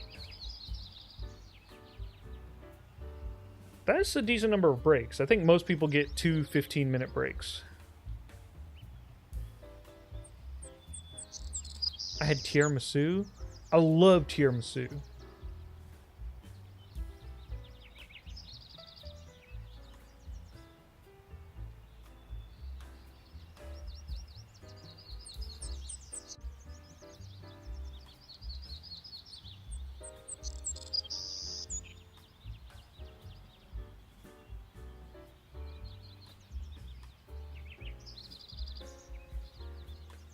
There really isn't a big difference. I haven't had the regular ones in over a year.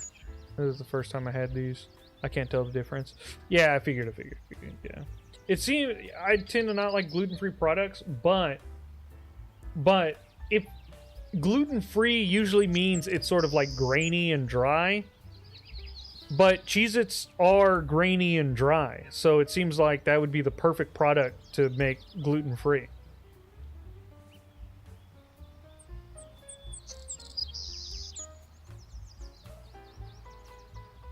$30 minutes a shift for breaks. Yeah.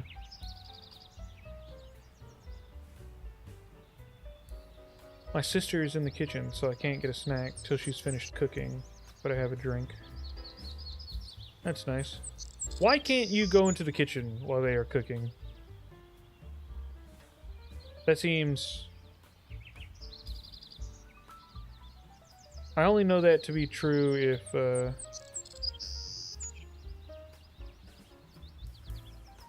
if someone's like really crazy about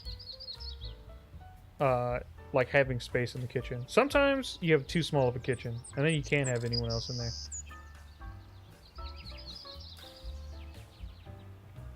I'm only supposed to get 4 10s for normal breaks and 1:30 for lunch, but I'm allotted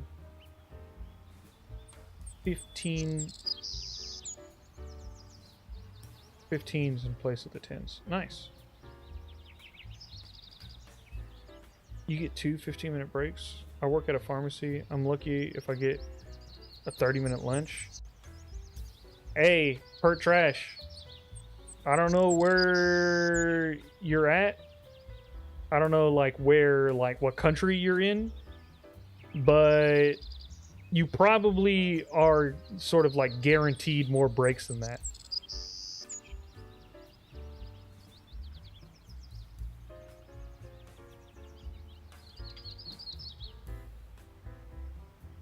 Gluten-free bread is just nasty. Yeah, I think, yeah, you just gotta like eat that loss if you can't have gluten. Just like other stuff.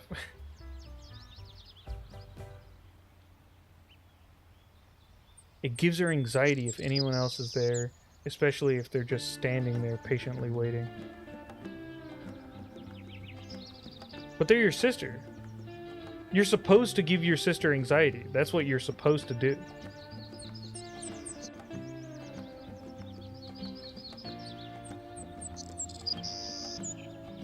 For a 12-hour shift, they are required to give you a break every 2 hours.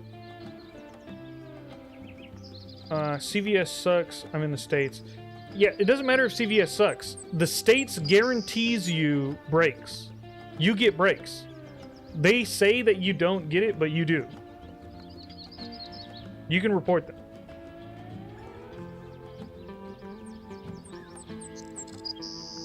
I'm not advocating for chaos. Oh, I guess in Madu's case I am. And it is kind of a small kitchen, but there is enough room for 2 people. But I don't want to wake the dragon inside her and get yelled at. Yeah, Bert, look, man, I'm all for understanding that, like, you know, a job's a job's a job, but you gotta advocate for the rights that you do have in those jobs, and in those jobs, you get 2 15-minute breaks.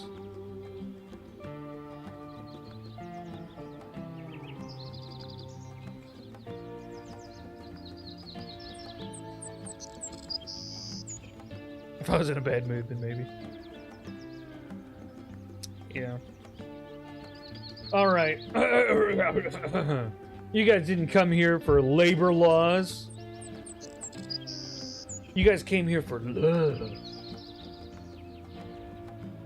I need a bag of holding for what? Or charge overtime.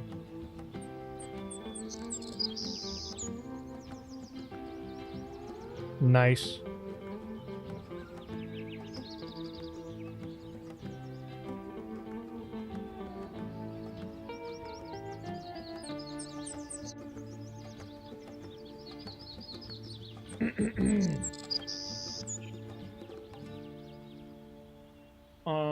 Let's...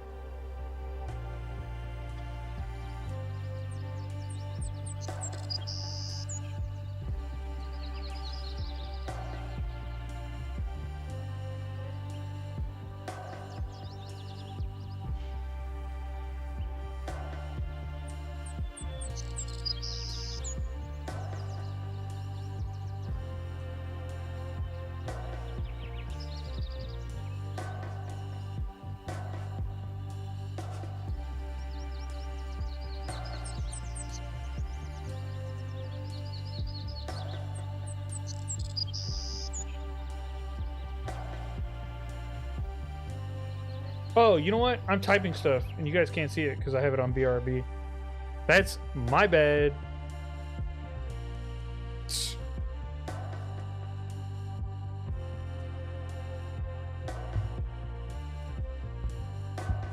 Oh, big rolls.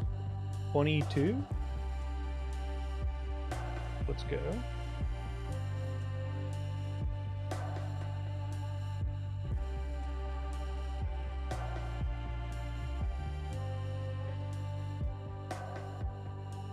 Do everyone almost on Discord join Echo streams?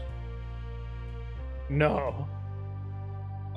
In the server, there's 23,000 people, almost. Of those 23,000 people, almost 2,000 have signed up to get notifications about the streams. On any given stream, I get about 150 to 200 people showing up. Not at the same time, sort of throughout the stream. And so, yeah, there's like some people who stay here for the whole stream, and then like a slot of like 10 spots that sort of like people rotate through on Twitch. And then there's the YouTube people as well, which I don't get a summary for.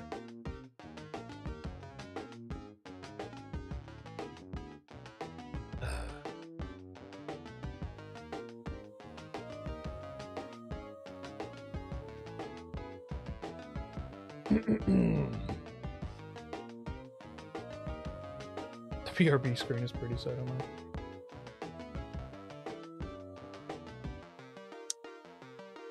All right. I begin to make the long trek to the castle, making sure not to attract any undue attention even with all my ingredients. You weave expertly through the bustling streets of Amore, a phantom amidst the vibrant crowds. The heavy basket of ingredients, a colorful assortment of flours, sugars, and eggs, seems to vanish from sight as you flow with the city's rhythm.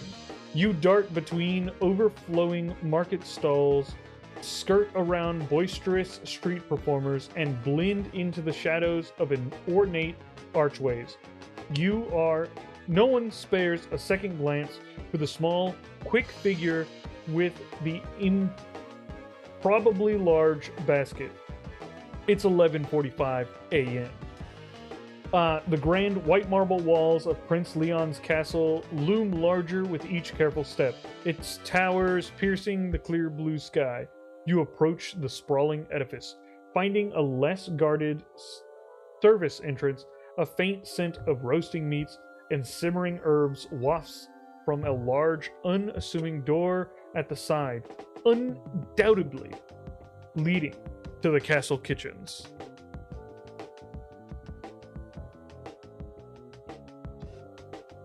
All right.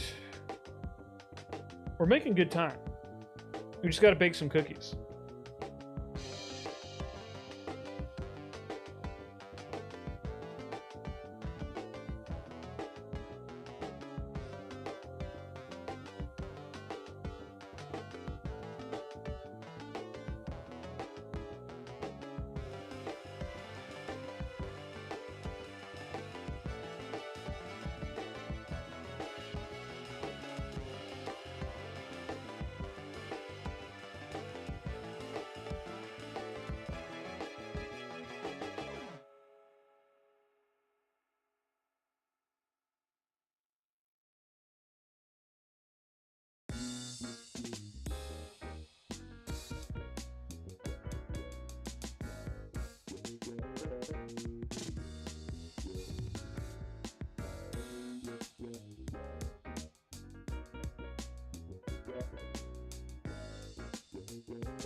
Iron Chef Game Master.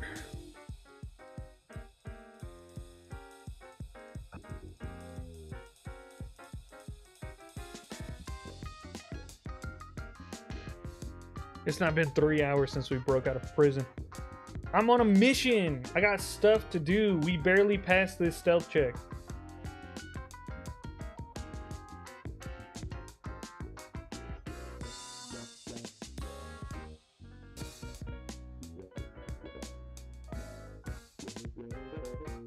The service entrance, though seemingly unguarded, requires a delicate touch. You manage to slip inside, a whisper of movement against the heavy oak door. The corridor beyond is utilitarian, echoing with the clatter of pots and the murmur of voices. Following the enticing aroma of roasting spices and sweet pastries, you find your way into the grand heart of the castle's culinary domain. The kitchen is a whirlwind of activity, a symphony of organized chaos. Towering ovens radiate warmth, massive copper pots bubble over roaring fires.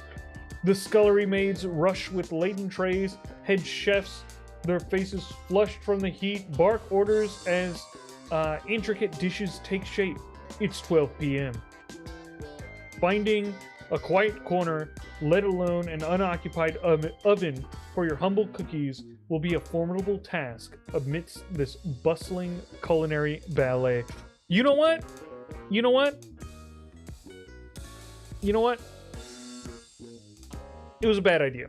It was a bad idea to come to the castle's kitchens, because there is a gala tonight in the castle.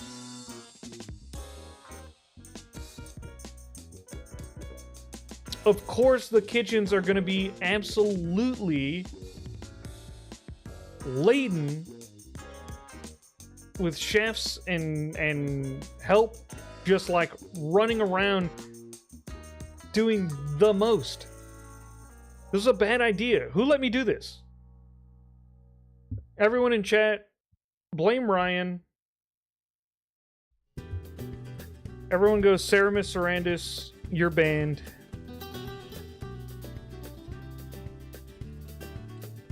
We're doomed!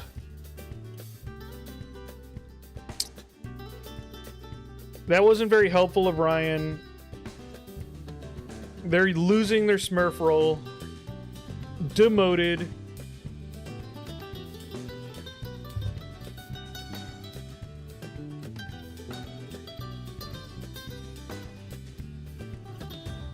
The prince is missing the gala to go on a date with me.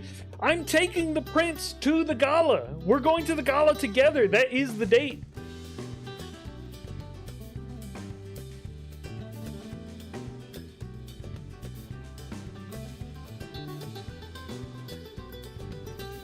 I missed that part, sorry. You were bringing him cookies to the gala? No, I'm bringing him cookies as like a date present. You know, you bring like flowers or something at the beginning of a date? I'm doing like that. But it's gonna be cookies because they're a prince. And they have flowers and jewelry and everything else. But they don't have my cookies. They don't have my cookies though. They can have cookies, they don't have my cookies. My cookies are better because they're made by me with love.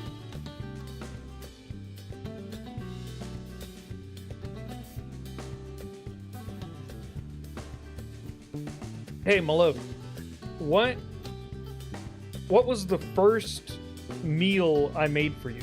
Do you remember?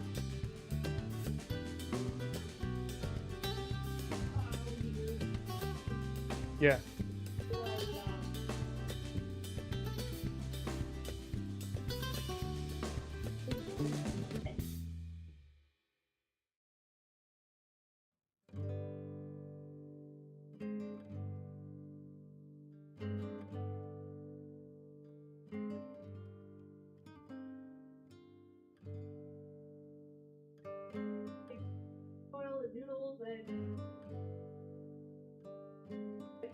I made you lo mein? Yes, that's what it is. Lo mein. It's lo mein.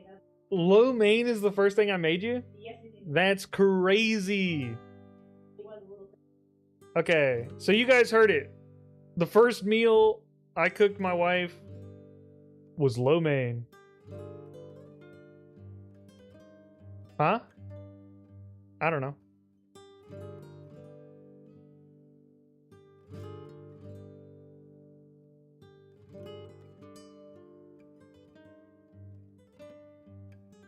Everyone is distracted. We can pull this off.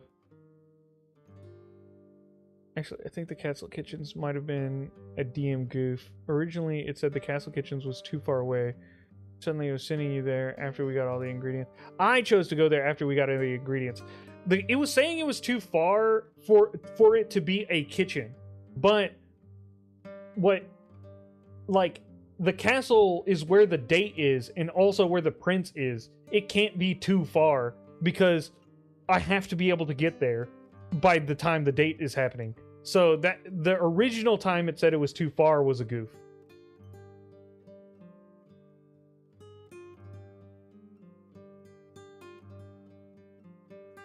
Echo's punishment for being wrong is that Ryan gets to stay.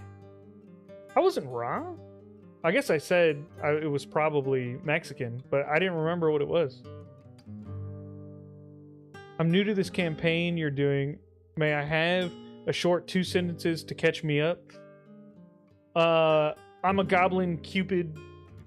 I'm a non-binary goblin Cupid who is doing everything in my power to make it to my date tonight with the prince, Leon Rose. Someone close to Leon Rose does not want me to be able to date, to go on a date with Leon Rose tonight, and in an effort to stop me at the start of the adventure, had locked me in a dungeon. There you go, 2 sentences.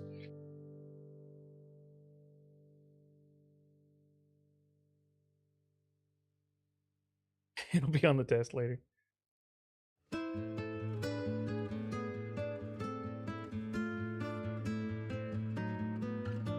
Kage, it's alright.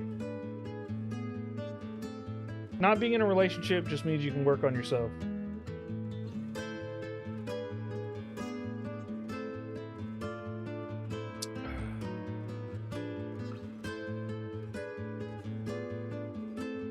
Alright.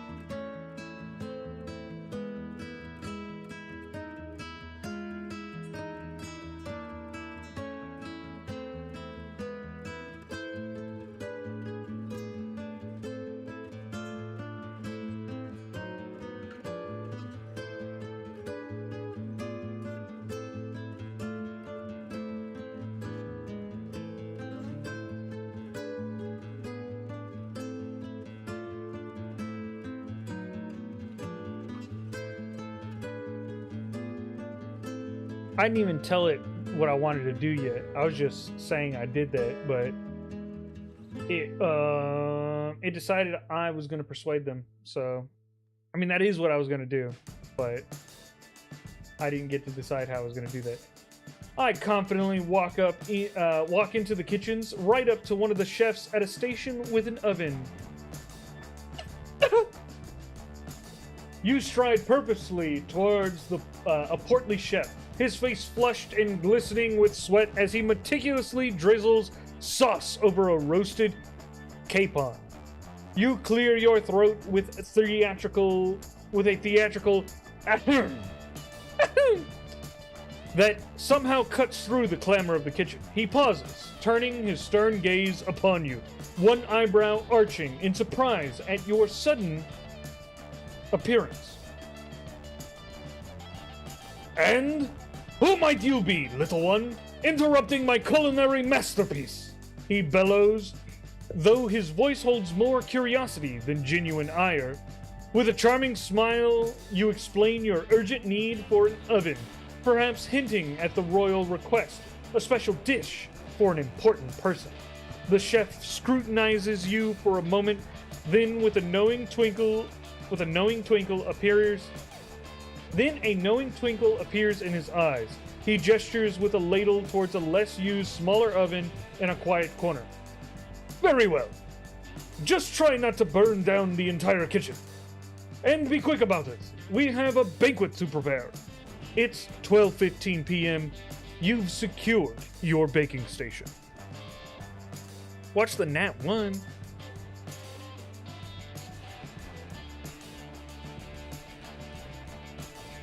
Time to pay for 20 beans of messages.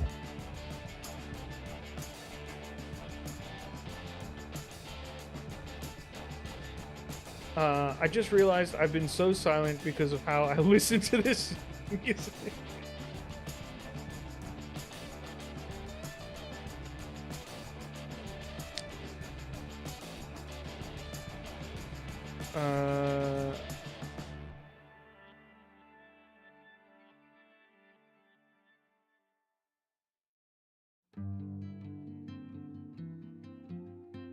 Double the temp and have the cooking time. These cookies will be done in no time. Alright. This will be a real is it rigged moment. Alright, I just want to remind everyone of the stakes here. Because Ceramus Sarandis said that I would Nat 1 this roll and destroy my date with the prince. If I do fail the roll, Ceramus Sarandis is getting banned. So even though they got unbanned by Lucina, they will get rebanned. That was a different, separate instance. Stakes? Who's talking about stakes? Oh, you got me. I said, remind people what the stakes are. You got me.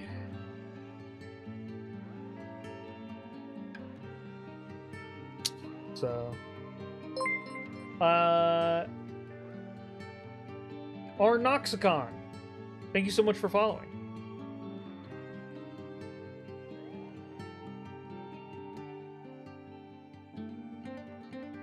All right.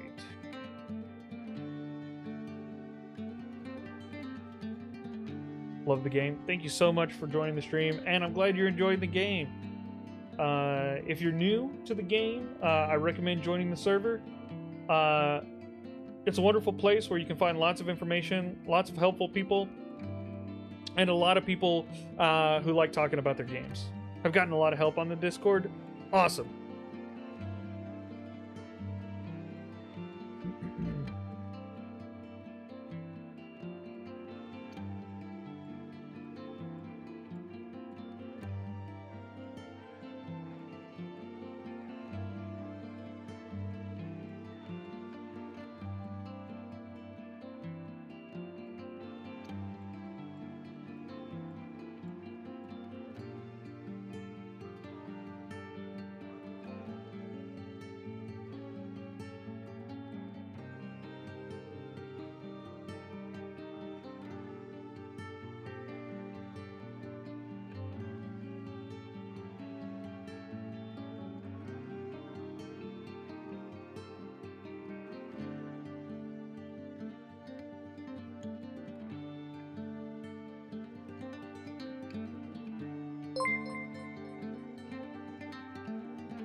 Joe Blow from Idaho. Joe Blow from Idaho. Thank you so much for following.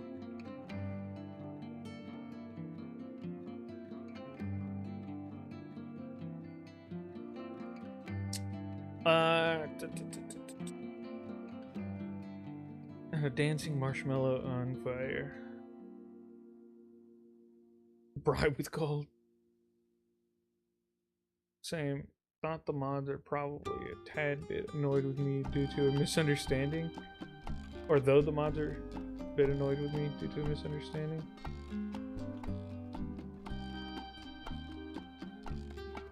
You were up to no good, Madu? Tell me it ain't so. Definitely taking my sleeping meds tonight. Think I've become the fall guy here. You said it earlier. You did this to yourself. I did say it to everyone, but I said it during an ad break, so you didn't hear it. I have found that the use of stars, parentheses, and apostrophes super useful to make the most out of my messages. Yes. That is very good. Having proper structure to your messages is very helpful. Your Twitch crashed. Did you miss anything? No, I don't think so.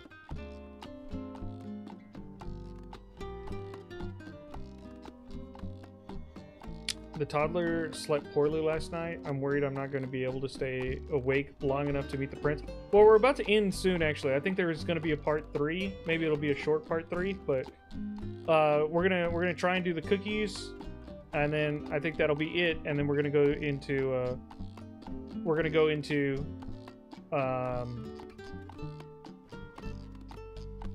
trivia. To be fair, I said nothing about rolling a nat 1. Actually, I have the receipts, and you absolutely did say something about rolling a nat 1.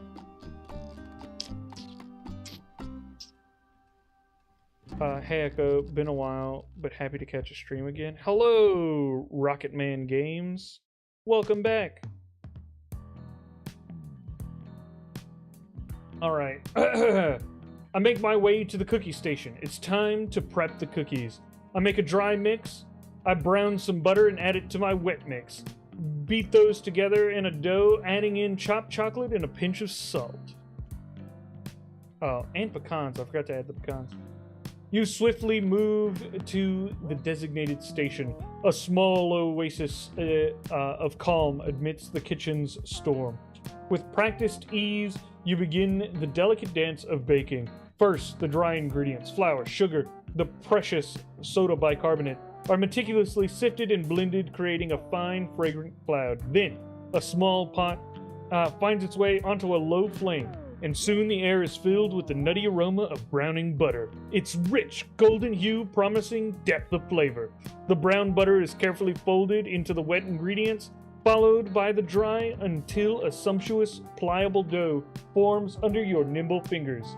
You add generous chunks of dark chocolate, each piece promising a melt-in-your-mouth delight, and a crucial pinch of salt to balance the sweetness. It's 12:45. The dough is glistening and fragrant, is ready now to shape and bake.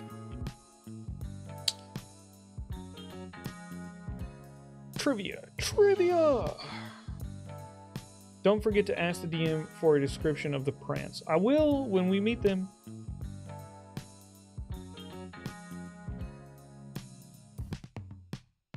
You'll eat a bite of the cookie dough, right? I mean, you absolutely must. I might. Yeah. The semi-sweet, we got this. The semi-sweet's in there, okay? We chopped all the chocolate. The dark chocolate and the semi-sweet. We just need the pecans.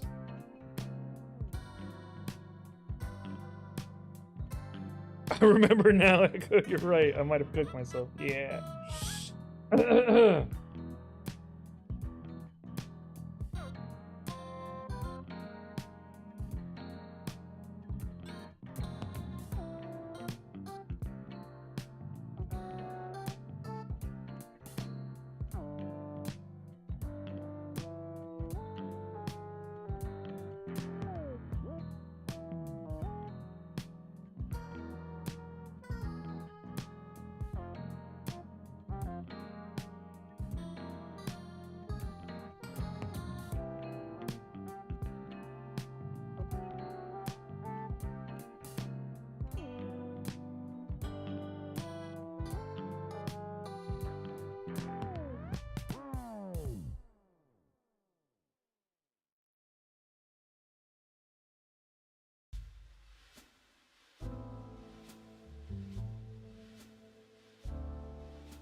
MD Lyco.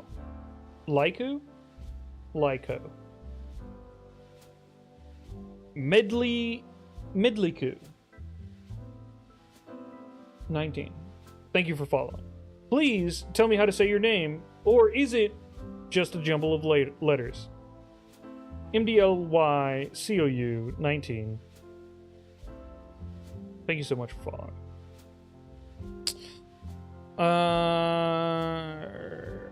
No, not purposefully. I misunderstood something Amado told me accidentally at the entire support team. Then was told to repost the bug report without the @ and some of the mods do not seem happy about it, thinking I was being impatient. I don't blame them one bit. I just feel bad I messed up and annoyed them is all.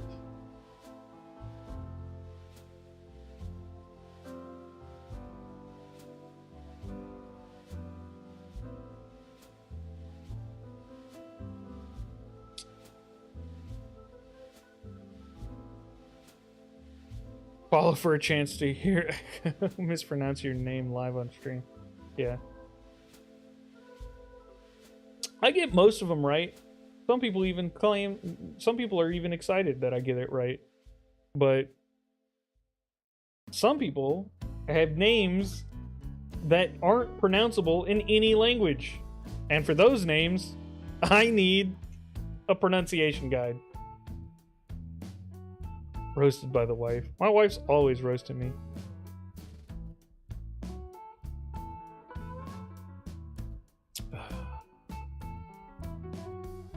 I'll mix in the remaining ingredients, some chopped pecans. Then, using 2 spoons, I shape them into small spheres and place onto a lined, greased baking sheet. Into an oven at 375 Fahrenheit for 12 to 15 minutes.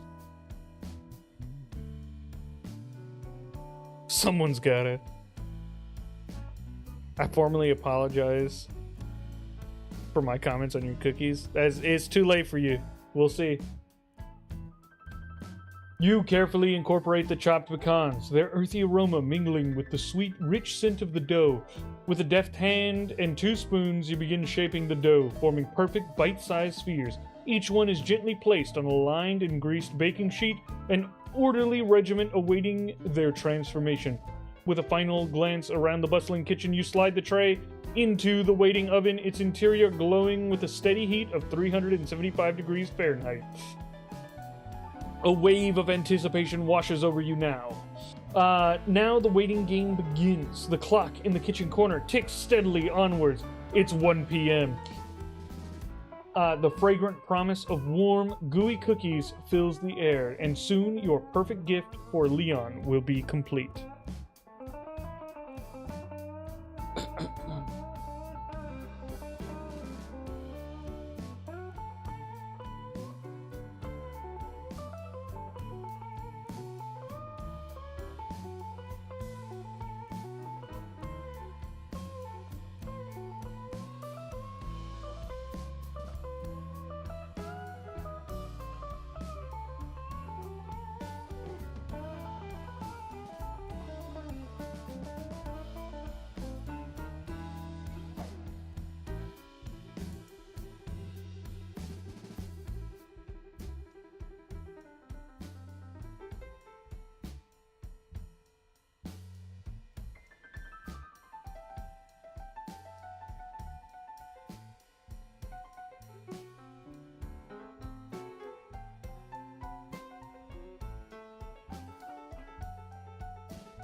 It ain't love if they ain't checking your ego here and there.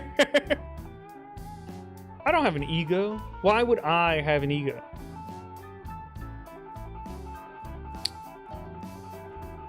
Bro, you cook like the cookies. Well, I'm banned. It was nice to know you all. There's a Norwegian big air skier on the Olympics tonight whose name is Tormod Frostad, and I feel like that is an amazing name. Just had to share. Cool. Thank you so much, She-Built Monsters. I see that now. I'm very happy with you. Thank you for your patience. My brain just sometimes assumes the worst when I do something wrong, even by mistake.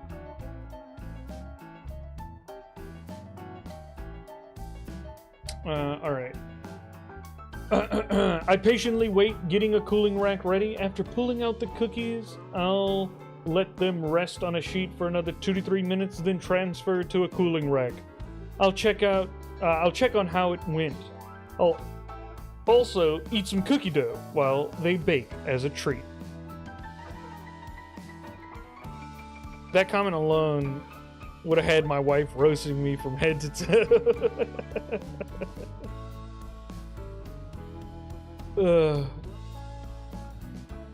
The kitchen's controlled chaos becomes a soothing hum as you wait. You hum a little tune, already picturing Leon's delighted face.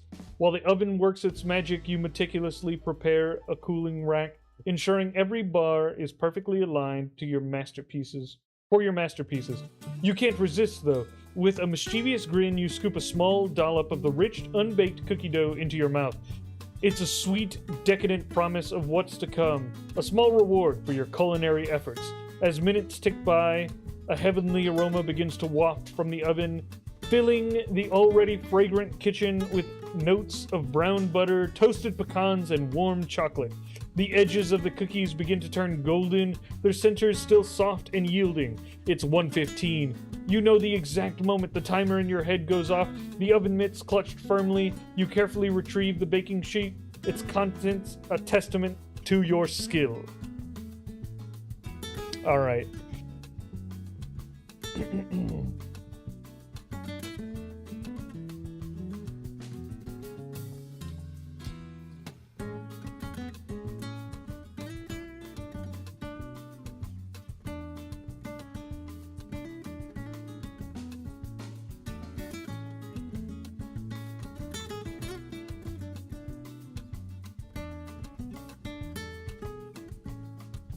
I'm stalling for the results.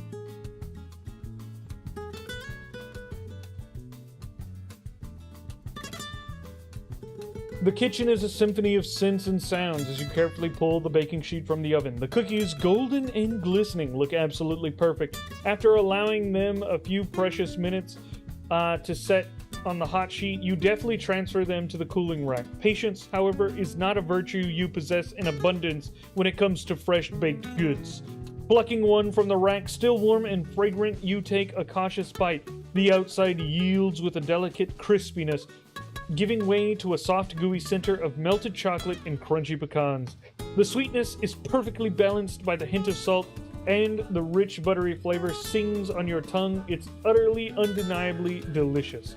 A small, triumphant smile plays on your lips. Leon is going to adore these. It's 120, and your culinary mission is a resounding success.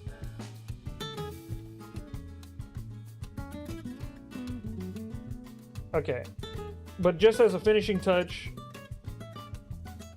I'll add a little sprinkle of flaky salt to the tops of the cookies.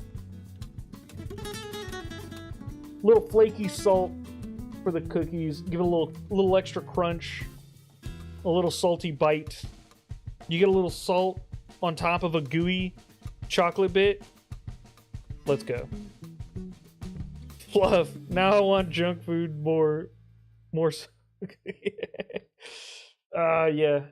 This also makes me want cookies, but I don't have any of the ingredients for them, so ha!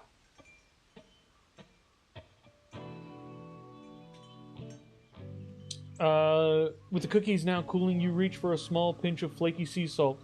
You sprinkle it delicately over the warm, still soft surfaces, each crystal catching the light with a tiny glistening jewel. The addition is subtle but impactful, promising an extra layer of complexity to the sweet and rich flavors. It's the perfect final touch to a professional flourish that elevates your homemade treat into something truly special. Your gift for Leon, now complete, a tray of perfectly baked, exquisitely finished chocolate pecan cookies. It's 1:25 p.m.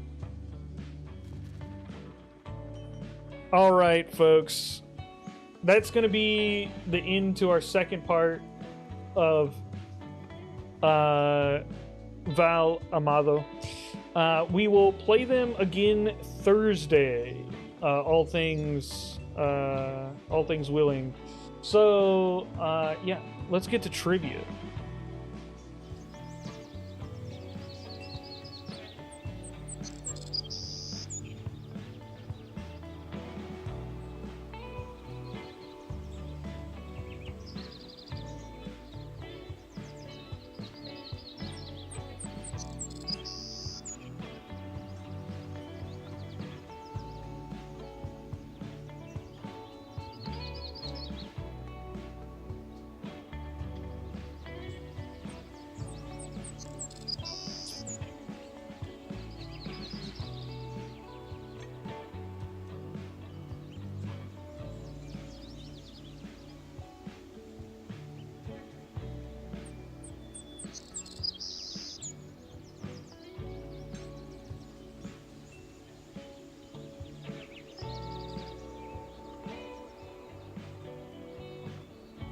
Why is 4 an unlucky number in Japan?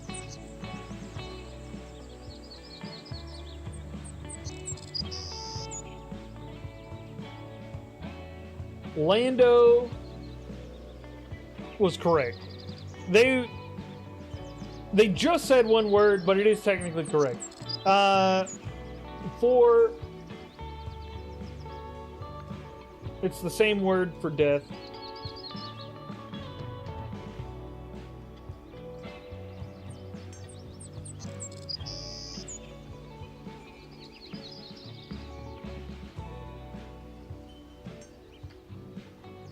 Sometimes.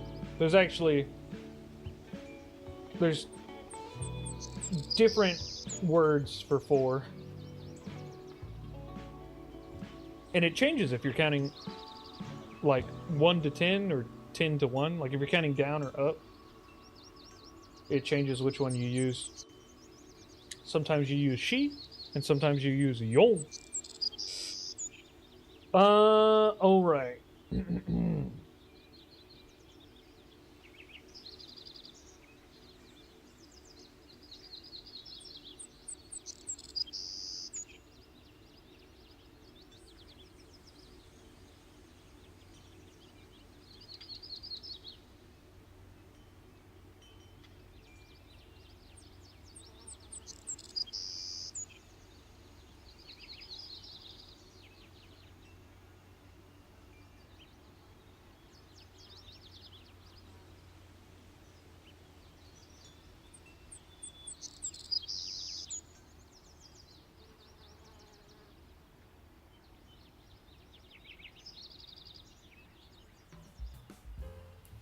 What universal event creates gold? Sorry, that says gold. Gold as a notable byproduct.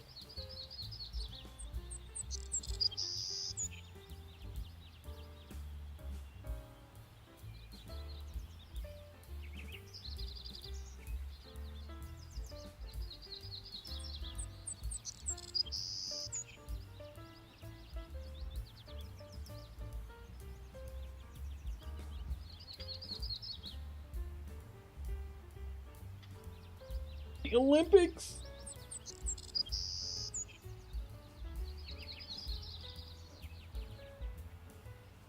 I don't know, man. How should I know? Volcano eruption? Neutron star collisions? Vague crab supernova is correct. The last moments of a dying star. A giant dying star, to be exact. Supernova.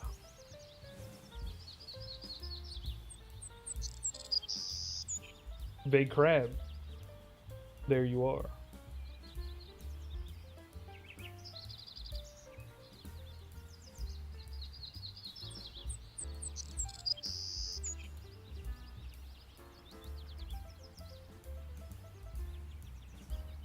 See you, Caden.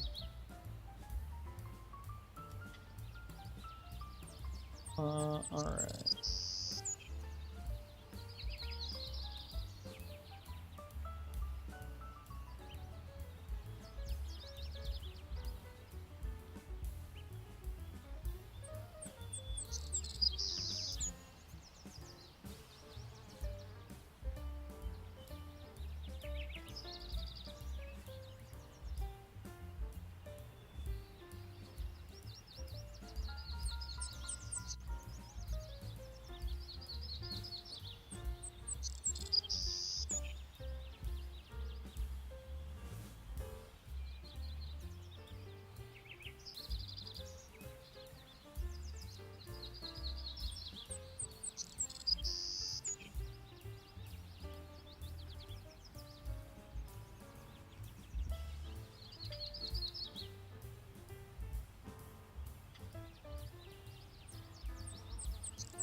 Tormod Frostad is just won the gold. Thank you so much for the Olympics update. So, all right. Stars exist by performing fusion. When they run out of hydrogen to fuse, they begin fusing heavier elements. What element's appearance indicates the star only has moments left to live? Jedi Master, iron is correct. When iron appears in a star, it only has moments left to live. Then comes the death. Star death. Great job, Jedi Master. You answered that quick enough that I think you might have known that, which is cool. Also, you have to message me. Because you have whispers blocked.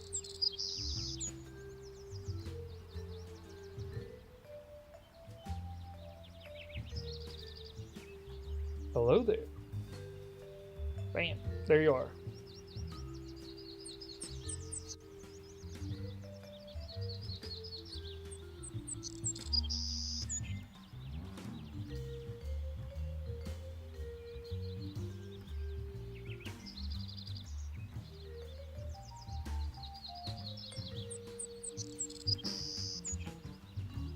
Jedi Master answering the question literally about a Death Star. Love it.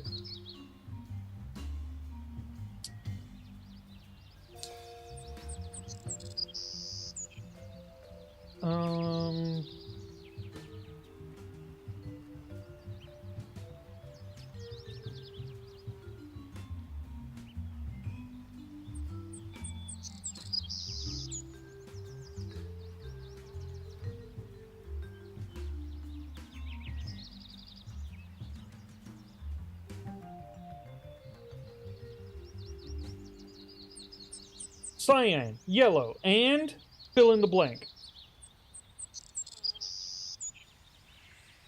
She builds monsters. You are kind of correct.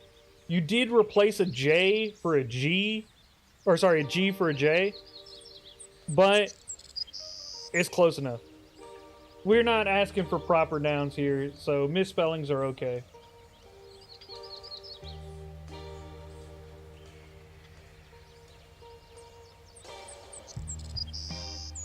There you are. Another code. She builds monsters. Walking away with 2 codes in one stream.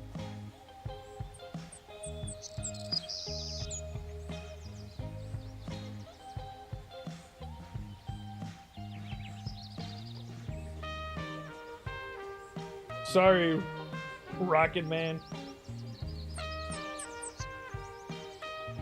Yeah, I've been clear about this in the past, though. I don't care about spelling mistakes unless it's a proper noun. If it's a proper noun, it has to be spelled correctly.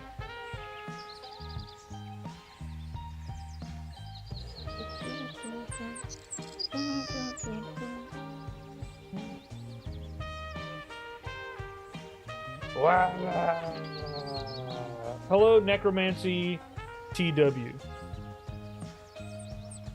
That's what he's saying. My wife just laughed at me. The wife just laughed at me like I was crazy because she didn't watch commercials when she was younger and so doesn't understand that reference.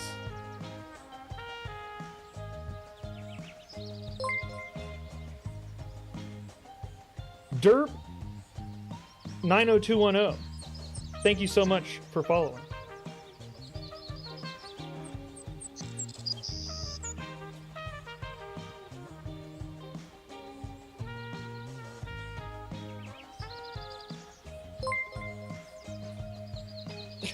Necromancy, thank you so much for following.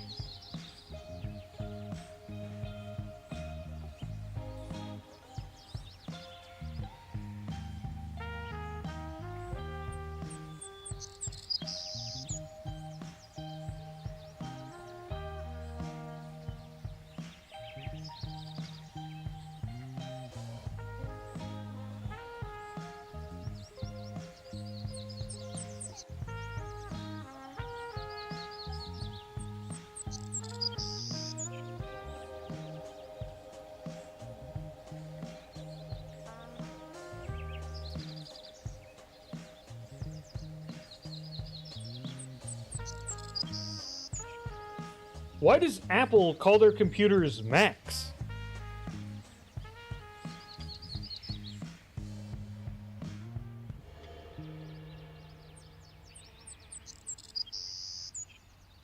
Ducky T365 Macintosh Apples is correct. I really thought people would be quicker on that one.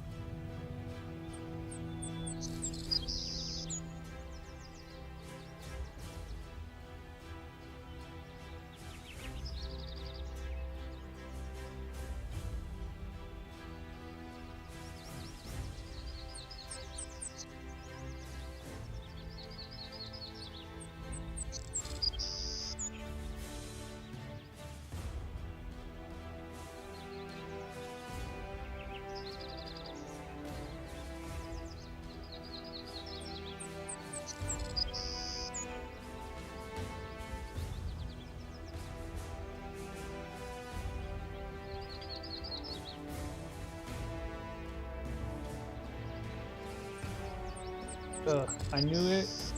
It was short for Macintosh, but that's all. Oh, I should have thrown myself on the mercy of Echo.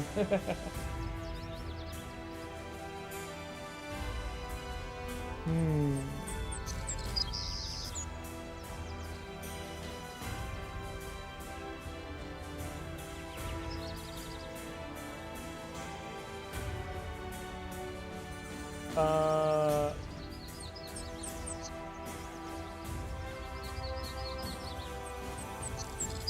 I want to give that code since I got one earlier. How do I do that?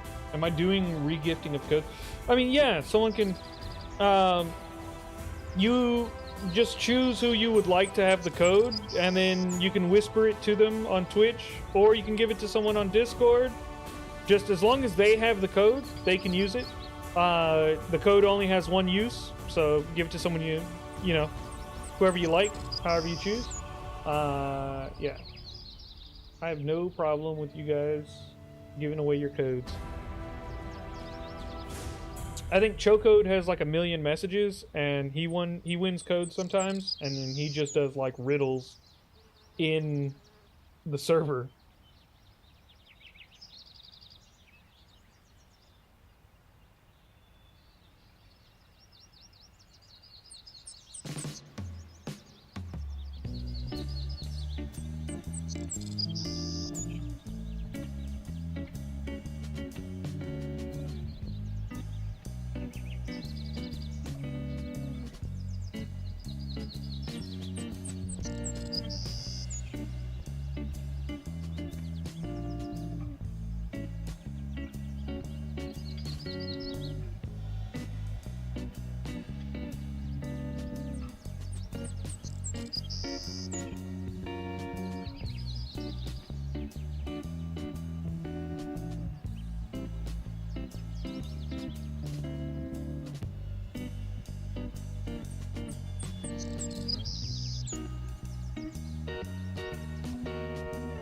What is the name of the pigment that give people their skin tones?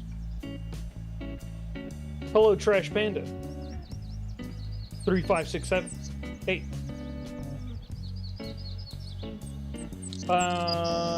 Rocket Man Games Melanin is correct.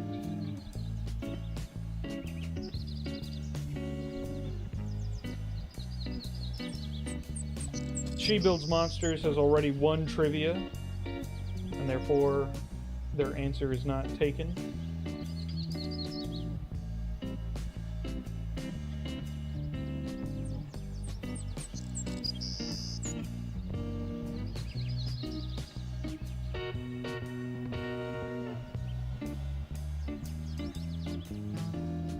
No, after researching vitiligo. Trash Panda, this is the end of the stream. You've come in at the tail end. I do trivia at the end of my streams, and winners of the trivia, they get trivia code, or they get codes for the game to get messages.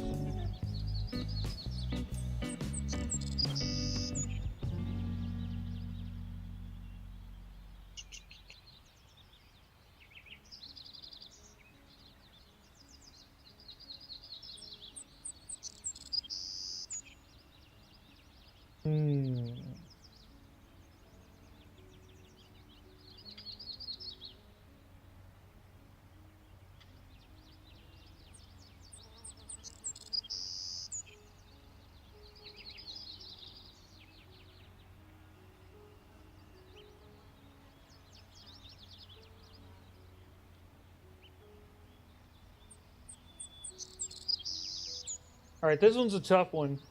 We'll see if you guys know. What is the name of my dog?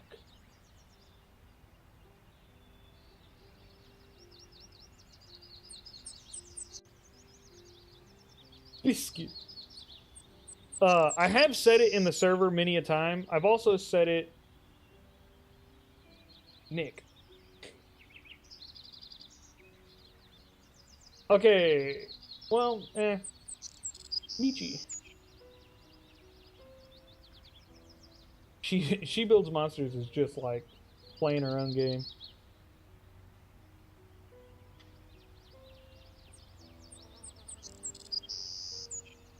Coco. How should I know?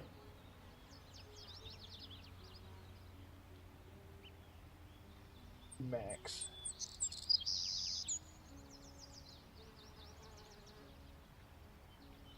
Anyone who goes to the pet photos channel in Discord would, whoever frequents there would have seen. Go if you would like to, Jarl. You got it?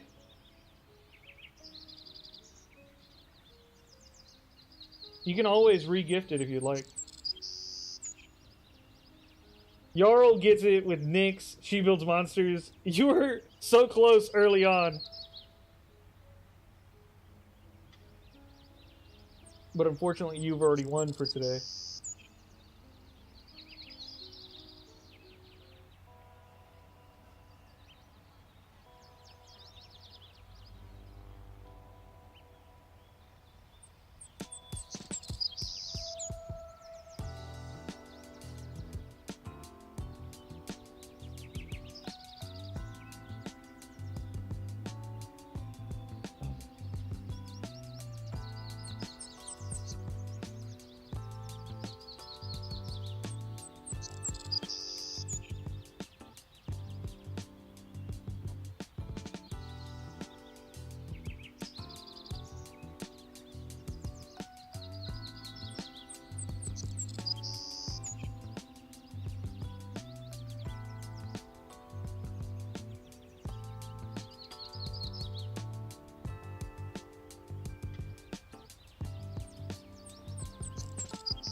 Derp 90210 Sleepy. This is the last question.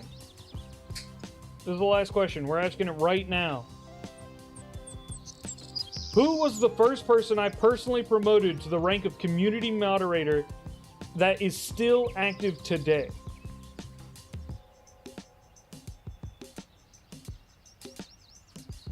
Sergeant Carwile Lucina Snowberry is correct.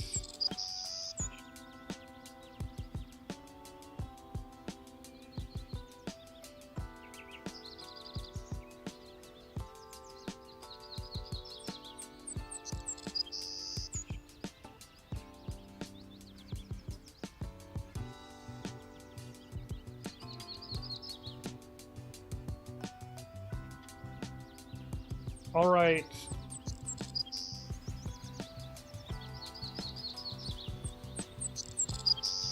Thank you, everyone, for watching. Thank you for coming in, joining the stream, for participating, for being in the chat, for cheering, for subscribing, for following. I appreciate it all. I appreciate all of you so much. I had a great time. I will try and stream again, same time on Thursday. We'll see how I'm feeling, but we should be good for it. Thank you all for hanging out, and I will see you guys next time.